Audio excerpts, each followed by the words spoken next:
BPSC एईडीओ exam 2026 के लिए current affairs के जितने भी प्रश्न बीपीएससी के एग्ज़ाम्स में 2025 और 2026 में पूछे गए हैं, यानी कि बीपीएससी ने 2025 और 2026 में जितने भी एग्ज़ाम्स लिए गए हैं उनमें जो करंट अफेयर्स के प्रश्न पूछे गए हैं उनको हम लोग बीपीएससी एईडीओ एग्ज़ाम 2026 के लिए डिस्कस करेंगे। बड़ा ही इंपॉर्टेंट सेशन रहने वाला है फ्रेंड्स, इसको ध्यानपूर्वक और धैर्यपूर्वक पूरा जरूर देखिएगा। निश्चित रूप से यहाँ से कुछ प्रश्न आपके भी एग्ज़ाम में देखने को मिलेंगे।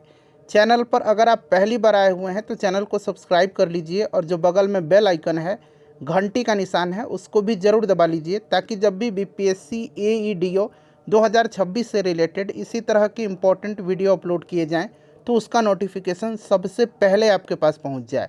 तो चलिए फ्रेंड्स, बिना देरी किए हुए सेशन स्टार्ट करते हैं। एक बार सभी लोग प्लीज़ पहले सेशन को लाइक कर दीजिए और जब इसको कंप्लीट देख लीजिएगा, पूरा देख लीजिएगा, तो कम से कम एक ग्रुप में इसको ज़रूर ही शेयर कर दीजिएगा।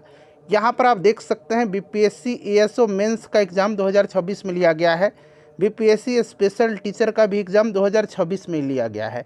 यहाँ पर सभी एग्ज़ाम की सूची मैंने दे दिया है। आप देख सकते हैं कि बीपीएससी ने 2025 और 2026 में कौन कौन से एग्ज़ाम लिए गए हैं। तो चलिए शुरू करते हैं आज का सेशन। तो फ्रेंड्स देखिए, ध्यान दीजिए, जैसे मैंने आपको बताया है कि आज हम लोग बीपीएससी एईडीओ 2026 के लिए करंट अफेयर्स के जितने भी प्रश्न बीपीएससी के एग्ज़ाम में 2025 और 2026 में पूछे गए हैं उन सारे क्वेश्चन को आज हम लोग एक ही सेशन में डिस्कस कर रहे हैं। बड़ा ही इम्पोर्टेंट सेशन है। चलिए आज के सेशन का पहला प्रश्न पढ़ेंगे सब लोग। देखिए, पूछा गया है कि हैदराबाद में आयोजित 72वीं मिस वर्ल्ड प्रतियोगिता में मिस वर्ल्ड का पुरस्कार जीतने वाली ओपल सुचाता चुवांगश्री किस देश से हैं। ये प्रश्न इसी साल 2026 में पूछा गया है और यही प्रश्न जो है 2025 में भी बीपीएससी के अन्य एग्ज़ाम में भी पूछा गया है। अब यहाँ पर देखिए, ध्यान देने योग्य बात है कि ये कौन सा क्रम था मिस वर्ल्ड प्रतियोगिता का, तो 72वां संस्करण था। इसका आयोजन कहाँ पर किया गया था, तो हैदराबाद भारत में इसका आयोजन किया गया था। इसकी विजेता कौन रही थी, तो ओपल सुचाता चुवांगश्री रही थी। प्रश्न में पूछा गया है कि ये किस देश से हैं, तो ये फ्रेंड्स थाईलैंड की हैं। कहाँ की हैं, थाईलैंड की हैं। और ध्यान रखिएगा, इनका एक सामाजिक कार्य से संबंधित इनका एक पहल है, उसका नाम है ओपल फॉर हर। ध्यान रखिएगा, ओपल फॉर हर, ठीक है ना। इसके बारे में थोड़ा सा आप जान लीजिए ओपल फॉर हर के बारे में। जब ये 16 साल की थी तो इनको स्तन कैंसर हो गया था। तो स्तन कैंसर की सर्जरी से गुजरने के बाद उन्होंने स्तन स्वास्थ्य जागरूकता के लिए ये पहल ओपल फॉर हर शुरू किया था। तो ये भी पॉइंट आप ध्यान रख सकते हैं, ठीक है। चलिए अगला प्रश्न देखिएगा कि बिजनेस रेडी परियोजना किस संगठन के द्वारा जो है शुरू किया गया है। बताइए, बिजनेस रेडी परियोजना, कभी कभी शॉर्ट में इस तरह से आपको लिख देगा बी रेडी, ठीक है ना, बी रेडी परियोजना। तो आपको बताना है बिजनेस रेडी परियोजना जो है किस संगठन के द्वारा शुरू किया गया है। तो फ्रेंड्स ये किया गया है विश्व बैंक के द्वारा, वर्ल्ड बैंक के द्वारा किया गया है, ठीक है ना। और यह एक प्रमुख वैश्विक पहल है जो ease of doing business report का स्थान लेगा, यह भी आप ध्यान रखिएगा। और यह परियोजना 2024 से 2026 तक 3 चरण में लागू किया जा रहा है। तो ये सारे पॉइंट ध्यान रखिएगा, किसका जगह लेगा ये, तो ये लेगा ease of doing business report का जगह लेगा, ठीक है। और 2024 से 2026 तक 3 चरण में लागू किया जा रहा है। तो ये सब पॉइंट याद रखिएगा। बिजनेस रेडी परियोजना विश्व बैंक ने शुरू किया है। इसी प्रकार से मैंने आपको history, science, geography, Bihar special जितने भी 2025-26 में बीपीएससी के एग्ज़ाम में पूछे गए हैं उनको कवर कराया हुआ है। तो जिन्होंने नहीं देखा है जाकर के देख लीजिएगा। चलिए उसके बाद देखिएगा कि 85वां अखिल भारतीय पीठासीन अधिकारी सम्मेलन, 85वां अखिल भारतीय पीठासीन अधिकारी सम्मेलन जनवरी 2025 में निम्न में से किस स्थान पर आयोजित किया गया था। तो देखिए फ्रेंड्स, इसका आयोजन जो है कहाँ पर किया गया था, तो इसका आयोजन पटना में किया गया था। लोकसभा के वर्तमान अध्यक्ष ओम बिरला ने जो है इसका उद्घाटन किया था और संबोधन किया था। तो ये भी ध्यान रखिएगा, पटना में यहाँ पर करेक्ट आंसर हो जाएगा, ठीक है फ्रेंड्स, पटना बिहार में। चलिए उसके बाद नेक्स्ट क्वेश्चन हमारा कि एशियन एथलेटिक्स चैंपियनशिप 2025 में भारत ने कौन सा स्थान प्राप्त किया है। बताइए, एशियन एथलेटिक्स चैंपियनशिप 2025, एशियाई एथलेटिक्स चैंपियनशिप 2025 जो है इसका आयोजन दक्षिण कोरिया के गुमी में हुआ था, दक्षिण कोरिया के गुमी में, ठीक है ना, ध्यान रखिएगा। और इसमें जो है भारत का पोजीशन सेकंड रहा था, दूसरे स्थान पर भारत रहा था। भारत ने टोटल 24 मेडल जीते थे, जिसमें से 8 स्वर्ण, 10 रजत और 6 कांस्य पदक थे। इनको जोड़ लीजिए, टोटल 24 मेडल हो जाएगा, ठीक है। चाइना जो है इसमें पहले स्थान पर रहा था, तो यहाँ पर दूसरा हो जाएगा इसका आंसर। चलिए उसके बाद अगला प्रश्न देखिएगा कि 7वां खेलो इंडिया यूथ गेम्स 2025 में बिहार का रैंक क्या है, बिहार का क्रम क्या है। तो देखिए 7वां खेलो इंडिया यूथ गेम जो है इसका आयोजन कहाँ पर हुआ था, तो इसका आयोजन जो है बिहार में ही हुआ था, ठीक है ना। और देखिए इसमें पहले स्थान पर जो है महाराष्ट्र रहा था, ध्यान रखिएगा।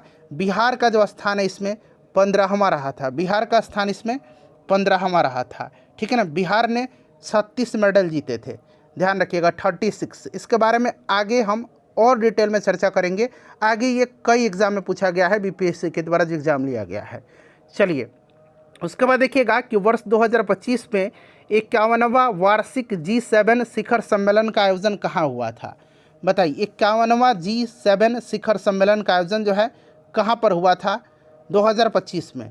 तो फ्रेंड्स इसका आयोजन कनाडा के अल्बर्टा स्थित कनानिस्कम में किया गया था। आपको कनाडा याद रखना है, ठीक है ना, कनाडा याद रखिएगा। यहाँ पर देखिए कनाडा करेक्ट आंसर हो जाएगा, कनाडा यहाँ पर राइट आंसर हो जाएगा। चलिए उसके बाद देखिएगा कि 10 अप्रैल 2025 को जो है आयोजित होने वाले 9वें वैश्विक प्रौद्योगिकी शिखर सम्मेलन का स्थल क्या था, बताइए।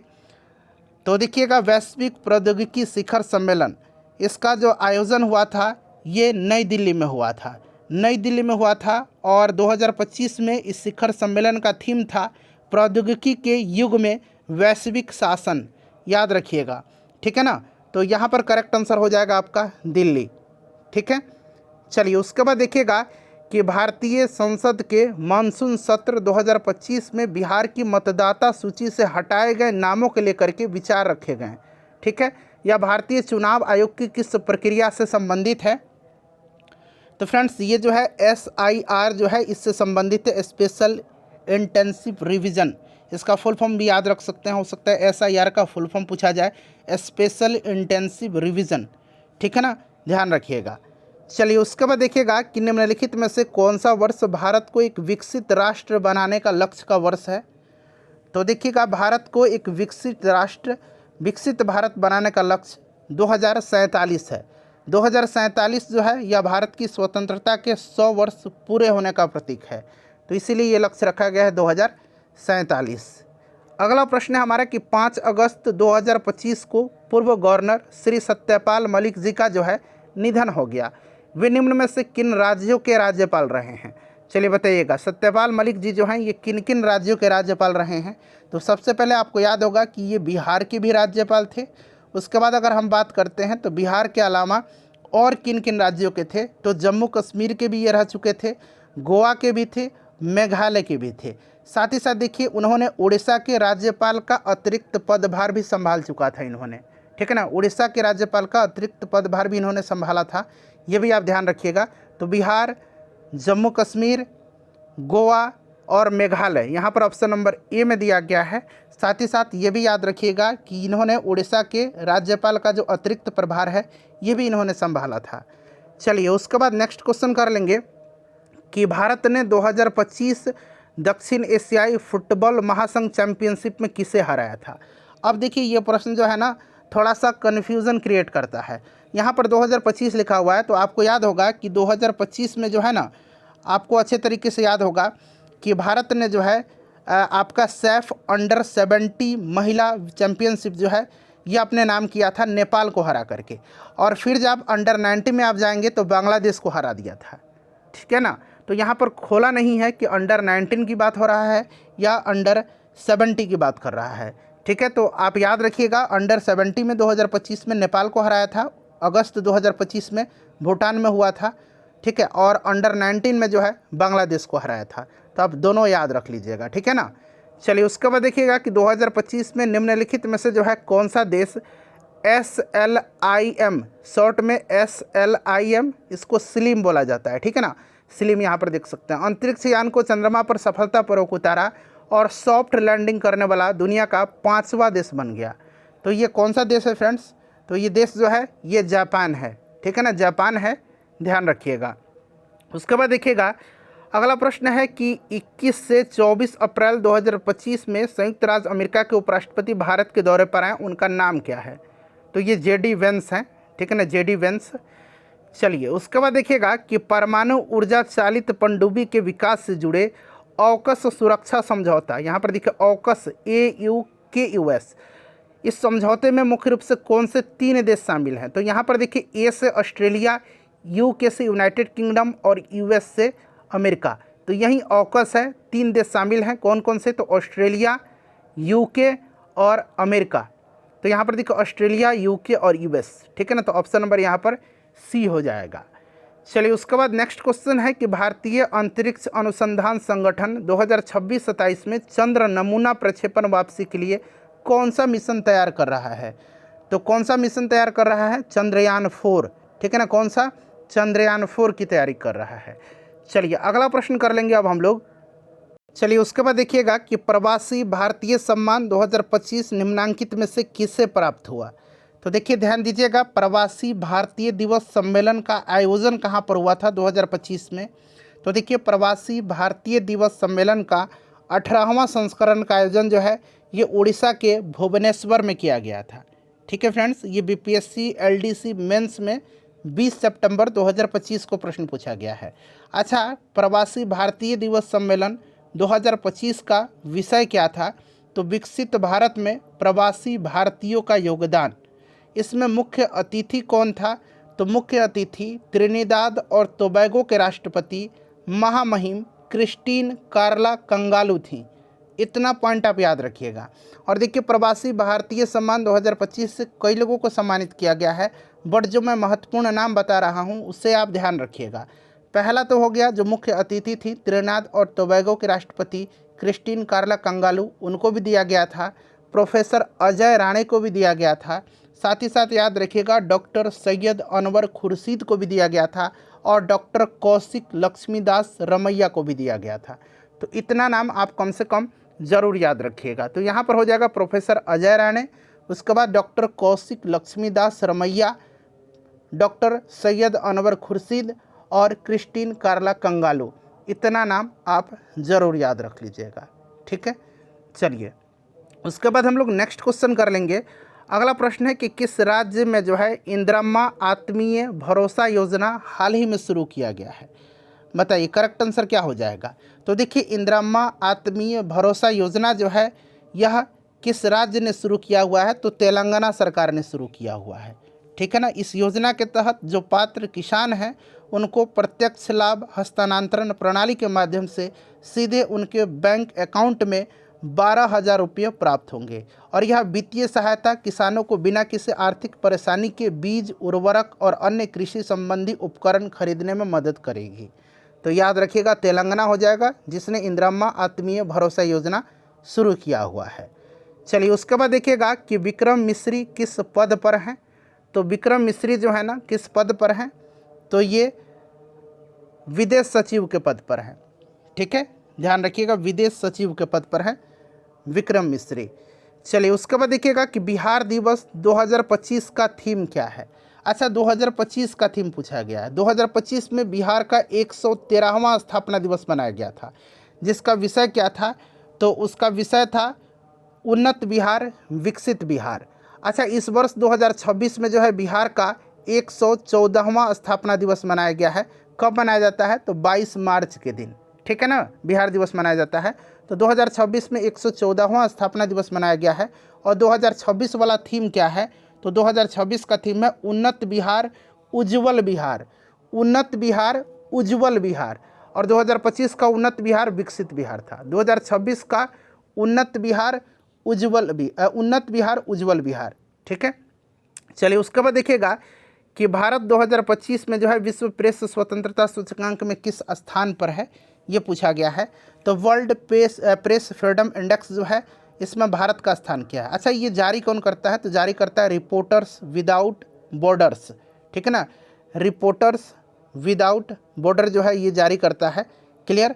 और ध्यान रखिएगा भारत का स्थान जो है इसमें 151 है। प्रथम स्थान पर कौन सा देश है? तो नॉर्वे शीर्ष स्थान पर है। ठीक है फ्रेंड्स, इसको आप जरूर याद रखिएगा। चलिए अगला प्रश्न कर लेंगे हम लोग। हाँ, अगला है कि आईफा अवार्ड्स 2025 में सर्वश्रेष्ठ अभिनेता का पुरस्कार किसको मिला है? आईफा अवार्ड 2025 में बताइए है। तो फ्रेंड्स देखिए, ये मिला है किसको? तो कार्तिक आर्यन को मिला है सर्वश्रेष्ठ अभिनेता का। अच्छा, सर्वश्रेष्ठ अगर आपसे पूछा जाएगा कि अच्छा ये किस फिल्म के लिए मिला है इनको, तो भूल भुलैया के लिए। सर्वश्रेष्ठ अभिनेत्री पूछेगा तो याद रखिएगा नितांशी गोयल को मिला है सर्वश्रेष्ठ अभिनेत्री, नितांशी गोयल को मिला है। ठीक है ना, सर्वश्रेष्ठ अभिनेत्री। अच्छा, सर्वश्रेष्ठ फिल्म का अवार्ड मिला है किरण राव की फिल्म है लापता लेडीज़ को। ठीक है, तो ये सभी याद रखिएगा। चलिए फ्रेंड्स, उसके बाद देखिएगा कि मार्च 2025 में इंडोर शॉटपुट में माउंटेन बेटन, ठीक है ना, indoor track and field championship में नया कीर्तिमान स्थापित करने वाली पहली भारतीय महिला कौन बनी है? बताइएगा। इंपॉर्टेंट क्वेश्चन है, जहां भी पहली शब्द लग जाता है प्रश्न स्वयं इंपॉर्टेंट हो जाता है।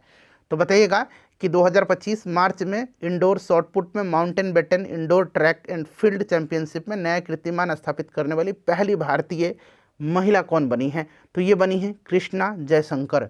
कौन बनी है? कृष्णा जयशंकर। इन्होंने 16.03 मीटर का थ्रो करके रिकॉर्ड स्थापित किया है। तो ये डाटा भी आप याद रख सकते हैं। ठीक है, प्रश्न बन सकता है। चलिए, इनका नाम है कृष्णा जयशंकर।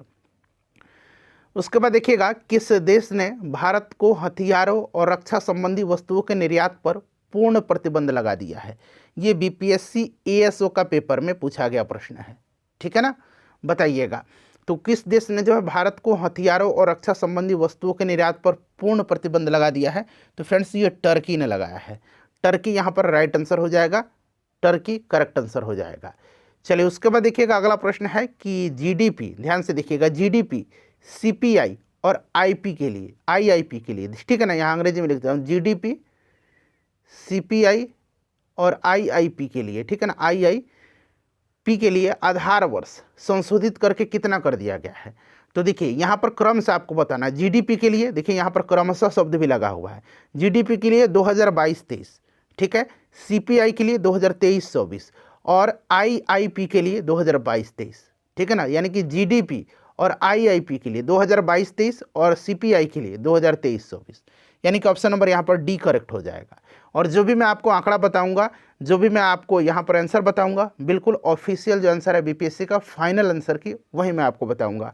हाल ही में देखिए संयुक्त राज्य अमेरिका ने निम्न में से किस देश को अपना प्रमुख गैर नाटो सहयोगी घोषित किया हुआ है? बताइए। मेजर नन नाटो एलाई, किस देश को अमेरिका ने घोषित किया? जब ये प्रश्न पूछा था ना, उस समय किया था केन्या को, बट अभी रिसेंटली आपने पढ़ा भी होगा कि रिसेंटली जो है अमेरिका ने सऊदी अरब को किया है। किसको? सऊदी अरब को अपना जो है मेजर नाटो सहयोगी देश घोषित किया हुआ है, गैर नाटो सहयोगी, ठीक है ना, सऊदी अरब को। अभी रिसेंटली सऊदी अरब को किया है 2025 में।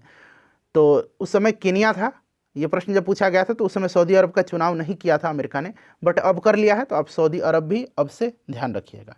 क्लियर? चलिए, उसके बाद देखिएगा अगला प्रश्न है, थोड़ा सा लंबा प्रश्न है। पहले प्रश्न का जो मेन पार्ट है पढ़िए कि मानव विकास सूचकांक रिपोर्ट 2025 के बारे में कौन सा कथन सही नहीं है? यहाँ पर पूछा है कौन सा कथन सही नहीं है, कौन? मानव विकास रिपोर्ट के बारे में, मानव विकास रिपोर्ट के बारे में। अच्छा, जारी कौन करता है ये मानव विकास सूचकांक? तो यूनाइटेड नेशन डेवलपमेंट प्रोग्राम, ठीक है, संयुक्त राष्ट्र विकास कार्यक्रम इसको जारी करता है। ठीक है। अच्छा, अब आते हैं कि कौन सा सही नहीं है, ध्यान रखिएगा। पूछा गया है कि मानव विकास रिपोर्ट 2025 का विषय ग्रिडलॉक को तोड़ना ध्रुवीकृत दुनिया में सहयोग की पुनर्कल्पना है। जी नहीं, ये स्टेटमेंट गलत है, ये थीम नहीं था, ये थीम था ये matter of choice, people and possibilities in the age of AI, in the age of AI यानी कि आर्टिफिशियल इंटेलिजेंस। मैं रिपीट कर देता हूँ, a matter of choice, clear, a matter of choice, people and possibilities in the age of AI, ये theme था। ये गलत हो गया। मानव विकास सूचकांक में भारत का स्थान 134 है। जी नहीं, 2025 में जो है इसका स्थान कितना है? 130 है। तो ये भी स्टेटमेंट क्या हो गया? गलत हो गया। जारी कौन करता है? मैंने आपको बता दिया, यूएनडीपी। अच्छा, मानव विकास सूचकांक में भारत का स्थान 130 है, तो प्रथम स्थान पर कौन सा देश है? आइसलैंड है। क्लियर। तो कोई भी इसमें से कथन सही नहीं है, ठीक है ना। तो यहाँ पर आप देख सकते हैं पूछा गया है कौन सा इसमें से सत्य नहीं है, तो सत्य कौन सा नहीं है, ए और बी दोनों सत्य नहीं है, ठीक है। उसके बाद देखिए केंद्रीय बजट 2025 में, थोड़ा सा ये भी प्रश्न लंबा है, यहाँ से आंसर आपको ऑप्शन में से चुन करके बताना है। यहाँ पर चारों आपको ए बी सी तीनों दिख रहे हैं। देखिए केंद्रीय बजट 2025 में दालों में आत्मनिर्भरता के बारे में कौन सी प्रमुख घोषणा थी, ये पूछा गया है। बजट 2025 में केंद्रीय बजट में दालों में आत्मनिर्भरता के बारे में प्रमुख घोषणा क्या थी। तो देखिए दालों में आत्मनिर्भरता के लिए मिशन फॉर आत्मनिर्भर इन पल्सेस ये चलाया गया था। मिशन फॉर आत्मनिर्भर इन पल्सेस, पल्सेस मतलब दाल होता है PULSES पल्सेस, ठीक है ना। क्या चलाया गया था, मिशन फॉर आत्मनिर्भर इन पल्सेस, इसकी घोषणा की गई थी, याद होगा, जो 2025-26 से 2030-31 तक 6 वर्षों के लिए जो कि चलाया गया है, 6 वर्षों के लिए, ठीक है। तो और ये यहाँ पर देखिए तुअर उड़द मसूर पर मुख्य रूप से जो है केंद्रित है, 6 वर्षीय मिशन का शुभारंभ। बिल्कुल यहाँ पर ये आपका सही दिया गया है, बिल्कुल आपका यहाँ पर ये सही दिया गया है, ठीक है। बाकी ये देखिए 5 वर्षीय गलत दिया गया है, और राज्य में जो है दाल निर्यात क्षेत्र की स्थापना ये भी सही नहीं दिया गया है, केवल ये वाला स्टेटमेंट सही है, ठीक है। तो केवल ए यहाँ पर राइट आंसर हो जाएगा। चलिए उसके बाद देख लीजिएगा कि 2024-25 के लिए एशियाई आपदा तैयारी केंद्र की अध्यक्षता किस देश ने संभाली है, बताइए। 2024-25 के लिए तो ये संभाला था भारत ने संभाला था 2024 में। थाईलैंड के बैंकॉक में जो है भारत को ये जिम्मेदारी मिली थी, ठीक है। तो यहाँ पर आपका राइट आंसर भारत हो जाएगा। चलिए उसके बाद देखिएगा, ये प्रश्न अच्छा प्रश्न है। केंद्रीय बजट 2025 के अनुसार MSMEs के वर्गीकरण का नया मानदंड नीचे दिया गया है, और ये मानदंड आप देख सकते हैं सूक्ष्म के लिए, लघु के लिए और मध्यम के लिए दिया गया है, क्लियर है। और यहाँ से आपको कौन सा सही है ये आपको बताने हैं। चलिए यहाँ पर हम प्रश्न को देखते हैं कौन सा मानदंड यहाँ पर आपका सही दिया गया है। पढ़िए एक एक करके सभी आप पढ़ेंगे कि इसमें उद्यम श्रेणी है, निवेश की सीमा है और टर्नओवर की सीमा है। तो सूक्ष्म के लिए जो है कितना 2.5 करोड़ रुपया या उससे, यहाँ पर देख सकते हैं ये साइन लगा हुआ है यहाँ पर मतलब मैं सीधे आपको बता दूँ सीधे तौर पर, तो आपका ए सही है, बी सही है, बट सी गलत है। आप पहले ध्यान से पढ़ लीजिए, ठीक है। ए सही है, बी सही है और सी गलत है। सी क्यों गलत है मैं बताता हूँ। देखिए सी में जो है निवेश की जो सीमा है ना, निवेश की सीमा ये 125 करोड़ रुपया, यहाँ पर देखिए 250 नहीं होगा, ये हो जाएगा यहाँ 125 करोड़, और ये वाला सही दिया गया है। बट यहाँ 250 की जगह 125 बना लीजिएगा तो ये भी सही हो जाएगा, क्लियर है। यानी कि गलत है ऑप्शन नंबर सी, ठीक है। तो यहाँ पर आप देख सकते हैं सही कौन सा है, तो गलत सी है, तो सही ए बी है, यही बात है ना। चलिए उसके बाद देखिए बिहार में राष्ट्रीय परिवार स्वास्थ्य सर्वेक्षण 2019-21 के अनुसार ग्रामीण क्षेत्र में कितना प्रतिशत परिवार रहते हैं, बताइएगा। देखिए आंकड़ा वाला प्रश्न बिहार में पूछा जाता है ना, तो 84% यहाँ पर राइट आंसर हो जाएगा। चलिए जो मैंने हिस्ट्री कराया हुआ है इसी प्रकार से 2025 में जितने भी BPSC ने एग्जाम्स लिए थे उनमें हिस्ट्री के जो प्रश्न पूछे गए थे उनको मैंने कराया हुआ है, कल ही कराया था, नहीं देखा आपने तो देख लीजिएगा। देखिए हाल ही में IMF इंटरनेशनल मॉनेटरी फंड के विशेष आहरण अधिकार, जिसको कि SDR स्पेशल ड्राइंग राइट बोलते हैं इसको, बास्केट में कौन सी मुद्रा जोड़ी गई है। तो देखिए रिसेंटली अभी कोई भी मुद्रा नहीं जोड़ी गई, बस आखिरी में 2016 में चीन की रेनमिनबी को जोड़ा गया था, ठीक है ना। इसीलिए इसका आंसर BPSC ने चीन की रेनमिनबी दिया हुआ है। और जो आपका IMF के SDR बास्केट है उसमें और भी लैंग्वेजेज है, जैसे कि US डॉलर है, यूरो है, चीन का रेनमिनबी है, जापान का येन है, ब्रिटिश पाउंड स्टर्लिंग है। तो ये 5 मुद्राएं हैं, ये ध्यान रखिएगा। मैंने नाम बताया USA डॉलर, यूरो, चीनी रेनमिनबी, जापानी येन, ब्रिटिश पाउंड स्टर्लिंग, ये 5 जो है मुद्राएं हैं। चलिए उसके बाद देखिएगा, बट रिसेंटली यहाँ पर पूछा गया तो आखिरी बार ये चीन की रेनमिनबी को जोड़ा गया था, ठीक है। चलिए बाकी यहाँ पर और भी मुद्रा का नाम दिया गया है, देख सकते हैं ये भी है, यूरो भी है, ब्रिटिश पाउंड स्टर्लिंग भी है, जापान का येन भी है, साथ ही साथ देखिएगा आपका कौन सा एक छूट रहा है, चीनी रेनमिनबी हो ही गया, US डॉलर एक याद रखिएगा, ठीक है, US डॉलर। चलिए उसके बाद देखिएगा कि राष्ट्रीय जो है परिवार स्वास्थ्य सर्वेक्षण का ये आपका 5वां है NFHS 5 2019-21 के अनुसार बिहार में कितने प्रतिशत परिवार पक्के मकान में रहते हैं। बताइए। तो ये 1/3 है, 1/3 ध्यान रखिएगा।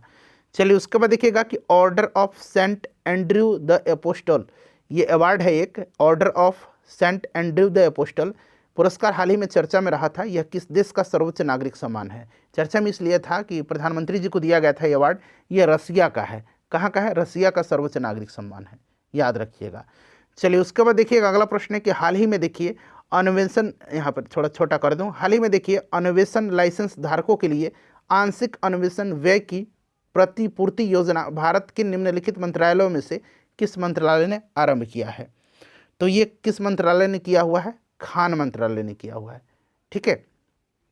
नेक्स्ट है कि भारतीय राष्ट्रीय हल्दी बोर्ड का मुख्यालय कहाँ पर है? अब देखिए ये प्रश्न इसलिए मैंने रखा हुआ है, आप तो कहेंगे कि मुख्यालय का आपने रख दिया, बट रिसेंटली जो है इसका गठन किया गया है और इसका मुख्यालय रखा गया है तेलंगाना के निज़ामाबाद में। और बिहार में एक एग्जाम में प्रश्न पूछा भी था कि इसके पहले अध्यक्ष कौन बने हैं, तो इसके पहले अध्यक्ष कौन बने हैं? पल्ले गंगा रेड्डी। ठीक है ना, याद रखिएगा। तो निज़ामाबाद हो जाएगा तेलंगाना।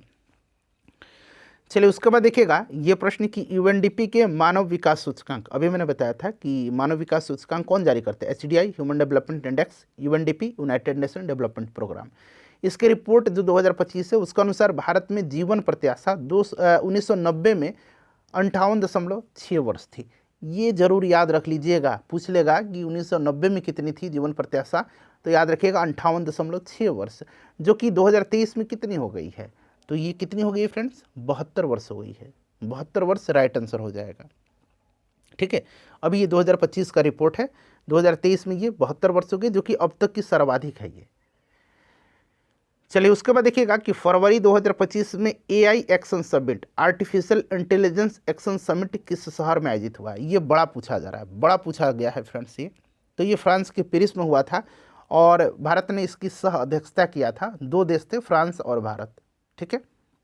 अच्छा देखिए ये तो हो गया आपका एआई एक्शन समिट, ठीक है ना, जो कि पेरिस में हुआ था, जैसे मैंने आपको बताया था 2025 में। अभी रिसेंटली जो है याद रखिएगा, अभी recently India AI impact summit 2026 का आयोजन किया गया है नई दिल्ली में। इंडिया एआई इम्पैक्ट समिट का आयोजन 2026 में कहाँ पर किया गया है? तो ये भी ध्यान रखिएगा, नई दिल्ली में किया गया है। ठीक है। चलिए उसके बाद नेक्स्ट क्वेश्चन कर लेंगे। देखिए 96वें जो अकादमी अवार्ड है, ऑस्कर अवार्ड है, ये पूछ लिया गया 2024 वाला, बट 2025 वाला भी आप अब याद रख लेंगे। ठीक है, मैं आपको बताता हूँ। देखिए पूछा गया है ना कि 96वें अकादमी पुरस्कार जो था ऑस्कर अवार्ड, उसमें एम्मा स्टोन को जो है किस फिल्म में मुख्य भूमिका के लिए ऑस्कर मिला था? तो पहले इसका आंसर जान लीजिए, ये आपका कौन सा था? पुअर थिंग्स था। अब आपको 2025 वाला 97वां जो अकादमी पुरस्कार है वो याद रखना है। इसमें सर्वश्रेष्ठ फिल्म किसको दिया गया था? तो अनोरा को। ठीक है, अनोरा को। अच्छा, अनोरा के जो डायरेक्टर हैं शॉन बेकर, शॉन बेकर नाम है, नाम सुनते चलिए, शॉन बेकर को बेस्ट डायरेक्टर का अवार्ड मिला था। अच्छा, सर्वश्रेष्ठ अभिनेता का अवार्ड मिला था एड्रियन ब्रॉडी को। किस फिल्म के लिए? द ब्रूटलिस्ट के लिए। मूवी का भी नाम याद रखिएगा। सर्वश्रेष्ठ अभिनेता एड्रियन ब्रॉडी को दिया गया था द ब्रूटलिस्ट मूवी के लिए। क्लियर है। अच्छा, सर्वश्रेष्ठ अभिनेत्री का अवार्ड मिकी मेडिसन को, या माइकी मेडिसन पढ़िए, माइकी मेडिसन को दिया गया था अनोरा फिल्म के लिए। देखिए मैंने आपको 97वां बता दिया है, 96वां भी बता दिया। अब आप 98वां ऑस्कर पुरस्कार जान लीजिए जो इस साल 2026 में आयोजित हुआ है। देखिए अगर हम इसमें बात करते हैं तो सर्वश्रेष्ठ फिल्म का अवार्ड दिया गया है वन बैटल आफ्टर अनदर। ठीक है ना, कौन सा फिल्म को सर्वश्रेष्ठ फिल्म का अवार्ड दिया गया है? One battle after another. सर्वश्रेष्ठ अगर हम बात करते हैं अभिनेता का अवार्ड, तो माइकल बी जॉर्डन को दिया गया है, माइकल बी जॉर्डन को। और सर्वश्रेष्ठ अभिनेत्री को जो अवार्ड दिया गया ये जेसी बकले को दिया गया है, जेसी बकले को। तो साथ साथ आप ये भी ध्यान रखिएगा। ठीक है। देखिए पूछा गया है कि किस गुजराती फिल्म ने 70वें राष्ट्रीय फिल्म पुरस्कार में राष्ट्रीय, सामाजिक और पर्यावरणीय मूल्यों को बढ़ावा देने के लिए सर्वश्रेष्ठ फीचर फिल्म का पुरस्कार जीता है? किसमें? 70वें राष्ट्रीय फिल्म पुरस्कार में। देखिए 70वां राष्ट्रीय फिल्म पुरस्कार जो था ना, उसके बारे में थोड़ा सा जान लीजिएगा। इसमें सर्वश्रेष्ठ फिल्म अट्टम को दिया गया है, अट्टम को दिया गया है। सर्वश्रेष्ठ हिंदी फिल्म पूछेगा, हिंदी फिल्म सर्वश्रेष्ठ गुलमोहर को दिया गया है। सर्वश्रेष्ठ इसमें अभिनेता पूछेगा तो ऋषभ शेट्टी को दिया गया है, ऋषभ शेट्टी को दिया गया है। सर्वश्रेष्ठ अभिनेत्री पूछेगा तो दो लोगों का नाम याद रखें, मानसी पारेख और नित्या मेनन। मानसी पारेख और नित्या मेनन को सर्वश्रेष्ठ अभिनेत्री इन दोनों लोगों को दिया गया है। ठीक है। सर्वश्रेष्ठ फिल्म अट्टम, सर्वश्रेष्ठ हिंदी फिल्म गुलमोहर, सर्वश्रेष्ठ अभिनेता ऋषभ शेट्टी, सर्वश्रेष्ठ अभिनेत्री दो लोगों को, मानसी पारेख और नित्या मेनन को। ठीक है, नित्या बना लीजिए, क्लियर। और इसमें सर्वश्रेष्ठ गुजराती फिल्म जो थी कौन, कच्छ एक्सप्रेस, इसी को ये अवार्ड मिला है राष्ट्रीय सामाजिक पर्यावरणीय मूल्यों को बढ़ावा देने के लिए। ठीक है, ऑप्शन सी। अब देखिए याद रखिएगा आप थोड़ा सा 71वें राष्ट्रीय फिल्म पुरस्कार के बारे में। तो आपको याद होगा कि 71वां राष्ट्रीय फिल्म पुरस्कार में सर्वश्रेष्ठ फीचर फिल्म का पुरस्कार 12वीं फेल को दिया गया था। सर्वश्रेष्ठ फीचर फिल्म का पुरस्कार 12वीं फेल को दिया गया था। और सर्वश्रेष्ठ हिंदी फिल्म पूछेगा तो कटहल को दिया गया था। अच्छा, 71वें राष्ट्रीय फिल्म पुरस्कार में सर्वश्रेष्ठ निर्देशन का पुरस्कार सुदीप्तो सेन को दिया गया था द केरल स्टोरी के लिए। सर्वश्रेष्ठ अभिनेता का पुरस्कार शाहरुख खान को जवान मूवी के लिए और विक्रांत मैसी को 12वीं फेल के लिए, दोनों को संयुक्त रूप से दिया गया था। और सर्वश्रेष्ठ अभिनेत्री का पुरस्कार जो है रानी मुखर्जी को मिसेज चटर्जी वर्सेज नॉर्वे के लिए दिया गया था। तो आप इतना जरूर याद रखिएगा। चलिए अगला प्रश्न कर लेंगे। उसके बाद देखिएगा कि निम्नलिखित में से किस व्यक्ति या संगठन को 2024 का रमन मैग्सेसे पुरस्कार दिया गया। अब देखिए रमन मैग्सेसे पुरस्कार जो है ना, ये दिया गया है बहुत सारे लोगों को। मैं बताता हूँ, पहले इसका आंसर 1 से अधिक हो जाएगा, क्योंकि इनमें जो भी नाम दिख रहा है ना, इन तीनों को दिया गया है। कौन सा, तो कर्मा फुनसु को दिया गया है। ठीक है, वियतनाम की, ये भूटान की है, वियतनाम की गुवेन थी नगोक फुओंग को दिया गया है। तो इतना लंबा नाम है, याद रखिएगा। वियतनाम की गुएन, यहाँ मैं लिखता हूँ गुएन, ये यह है गुएन थी नगोक, थोड़ा सा इस तरह का नाम डिफिकल्टी होता है, फुओंग। ठीक है।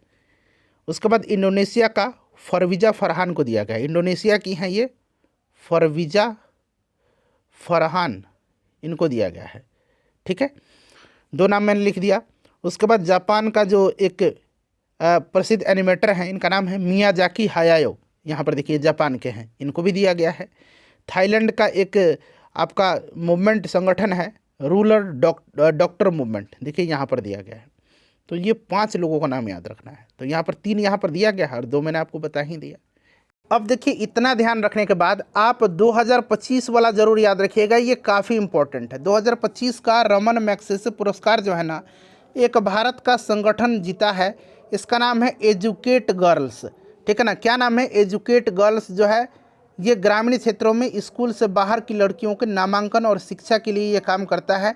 एजुकेट गर्ल्स जो है ये रमन मैग्सेसे पुरस्कार 2025 जीता है भारत की तरफ से। इसमें अन्य भी विजेता हैं, जैसे कि शाहिना अली हैं मालदीव की।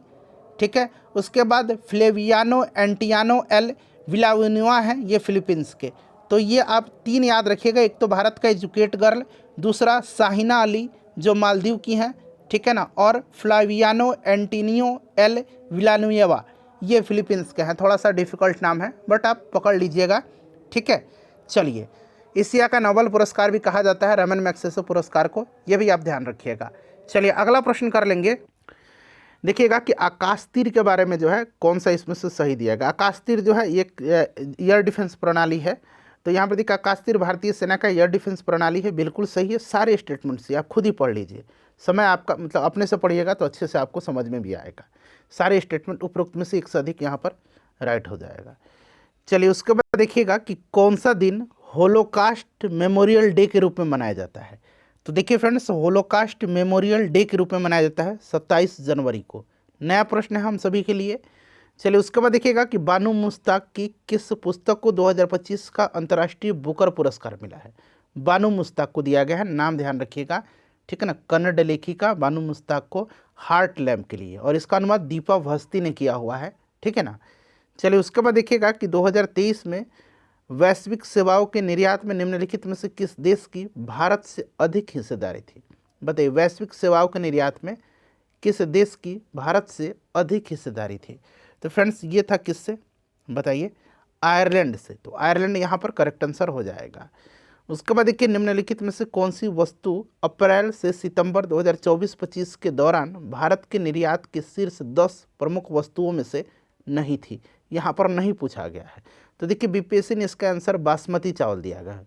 बीपीएससी का कहना है कि ना चावल तो है बट बासमती चावल, स्पेशली बासमती नहीं है, इसलिए इसका आंसर बीपीएससी ने बासमती चावल दिया हुआ है।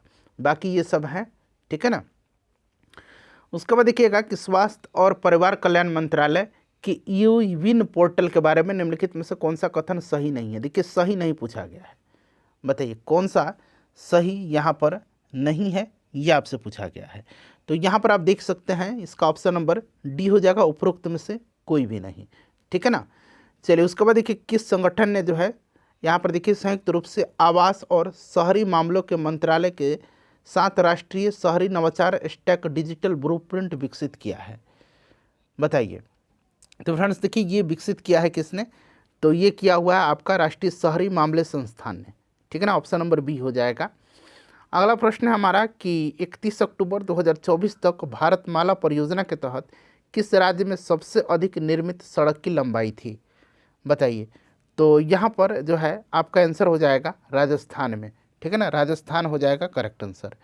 चलिए उसके बाद देखिए अगला प्रश्न है कि किसान ऋण पोर्टल, नाम है इसका KRP, किसान ऋण पोर्टल के शुभारंभ के से पहले किसान ब्याज अनुदान और शीघ्र पुनर्भुगतान प्रोत्साहन योजनाओं के तहत मैनुअल दावे निम्नलिखित में से किस संस्थान को प्रस्तुत करते थे। तो ये किसको करते थे, ये करते थे आपके RBI को और नाबार्ड को। तो यहाँ पर देखिए RBI reserve bank of India और नाबार्ड, तो ऑप्शन नंबर बी हो जाएगा। इस तरह का प्रश्न आप डायरेक्टली याद रखिए, ठीक है ना। चलिए उसके बाद देख लीजिएगा कि भारत का विदेशी मुद्रा भंडार है, भारत का, तो भारत का विदेशी मुद्रा भंडार जो है ना ये 640 बिलियन अमेरिकी डॉलर हो गया है दिसंबर 2024 के अंत तक, ठीक है। तो ये मैंने आपको बता दिया उस समय के परिस्थिति के अनुसार, और वर्तमान में तो परिस्थितियाँ आप देख ही रहे हैं। देखिए रुपया जो है 95 रुपये प्रति डॉलर के रिकॉर्ड निचले स्तर पर पहुंच गया था, और विदेशी मुद्रा भंडार जो है ये घट करके 709.76 बिलियन अमेरिकी डॉलर रह गया। तो अभी आप 700 से अधिक ध्यान रख सकते हैं, ठीक है ना। चलिए अगला प्रश्न कर लेंगे, देखिएगा कि NFHS 5 के आंकड़ों के अनुसार जो है निम्नलिखित में से कौन सा राज्य 2019-20 में 6% से कम आबादी को बहुआयामी रूप से गरीब के रूप में दर्ज किया हुआ है। तो फ्रेंड्स देखिए दरअसल ये जो है ना आपका ये किया हुआ है, इसमें देखिए जम्मू कश्मीर को आंसर इसलिए नहीं माना है कि कह रहा है कि जम्मू कश्मीर एक केंद्र शासित प्रदेश है, बट हमने तो प्रश्न में राज्य पूछा है किस राज्य ने, इसलिए हिमाचल प्रदेश को आंसर माना है। अगर इस तरह से पूछ देता राज्य या केंद्र शासित प्रदेश, इस तरह से प्रश्न में लगा करके पूछता है ना, तब 1 से अधिक हो जाता। बट बीपीएससी ने तर्क दिया हुआ है कि हमने तो राज्य पूछा है, हमने तो केंद्र शासित प्रदेश पूछा ही नहीं है, जम्मू कश्मीर तो यूनियन टेरिटरी है, तो हमने तो राज्य पूछा है, तो इसलिए हिमाचल प्रदेश इसका आंसर होगा। देखिए देश के सकल मूल्य वर्धित जीवीए में सूक्ष्म लघु और मध्यम उद्योगों की हिस्सेदारी 2020-21 में मतलब कितना से बढ़कर कितना हो गया है 2022-23 में, ये पूछा गया है। तो 30.3% से बढ़ करके ये हो गया 35.6%, ठीक है ना। 30 यहाँ पर देखिए 30.3% से बढ़ के ये हो गया 35.6%। चलिए उसके बाद देखिएगा कि बिहार का जो मिशन दक्ष है ना, मिशन दक्ष, यहाँ मैं लिख देता हूँ मिशन दक्ष, इसका उद्देश्य क्या है। देखिए मिशन दक्ष 2023 में शुरू किया गया था, ठीक है ना। 2023 में मिशन दक्ष को दिसंबर 2023 में शुरू किया गया था, याद रखिएगा, ताकि सरकारी स्कूलों में कक्षा 3 से 8 तक लगभग 25 लाख कमजोर छात्रों को उपचारात्मक कक्षाओं के माध्यम से मदद मिल सके। ऑप्शन नंबर यहाँ पर सी राइट आंसर हो जाएगा। 2023 में इसको स्टार्ट किया गया था, ध्यान रखिएगा। चलिए फ्रेंड्स उसके बाद हम लोग अगला प्रश्न कर लेंगे। वंडर ड्रग ओजेम्पिक का निर्माता नोवो नॉर्डिक्स किस देश की बहुराष्ट्रीय स्वास्थ्य सेवा कंपनी है। अब यहाँ पर देखिए प्रश्न इस प्रकार से भी पूछा जा सकता है कि वंडर ड्रग ओजेम्पिक जो है इसका निर्माता कौन सी कंपनी है। तो आपको याद रखना है ये कंपनी है नोवो नॉर्डिक्स। कौन सी कंपनी है, नोवो नॉर्डिक्स है, और नोवो नॉर्डिक्स एक डेनिश बहुराष्ट्रीय दवा कंपनी है। तो यहाँ पर डेनमार्क करेक्ट आंसर हो जाएगा। अच्छा ये देखिए ओजेम्पिक जो है ना, ओजेम्पिक यह वजन घटाने वाली दवा है। और देखिए इसी तरह का एक और दवा है, उसका नाम याद रखिएगा, उसका नाम है मोनजारो। क्या नाम है, मोनजारो इसका नाम है। और देखिए मोनजारो जो है अभी भारत में लॉन्च किया गया है।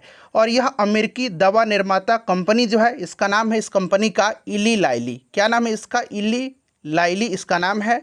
यह अमेरिकी दवा निर्माता कंपनी है इली लाइली, जिसने वजन घटाने वाली दवा मोनजारो को भारत में लॉन्च किया है। तो ये भी प्रश्न पूछा जा सकता है कि मोनजारो जो है इसका निर्माता कंपनी कौन है? तो इली लाइली है, ध्यान रखना है आपको। ठीक है, कहाँ की कंपनी है? तो ये अमेरिकी दवा निर्माता कंपनी है। चलिए सारे पॉइंट्स को फ्रेंड्स ध्यान रखिएगा। देखिए अगला प्रश्न है कि दिसंबर 2024 में किसे हरा करके डी गुकेश सबसे कम उम्र के विश्व शतरंज चैंपियन बने हैं? बताइए। देखिए फ्रेंड्स, देखिए हाल ही में यानी कि बात करें दिसंबर 2024 में सिंगापुर में आयोजित FIDE, याद रखिएगा सिंगापुर में इसका आयोजन हुआ था FIDE विश्व शतरंज चैंपियनशिप 2024 का। इसी में डी गुकेश ने चीन के डिंग लेरेन को हरा करके 18 वर्ष की उम्र में सबसे कम उम्र के शतरंज विश्व चैंपियन बने हैं।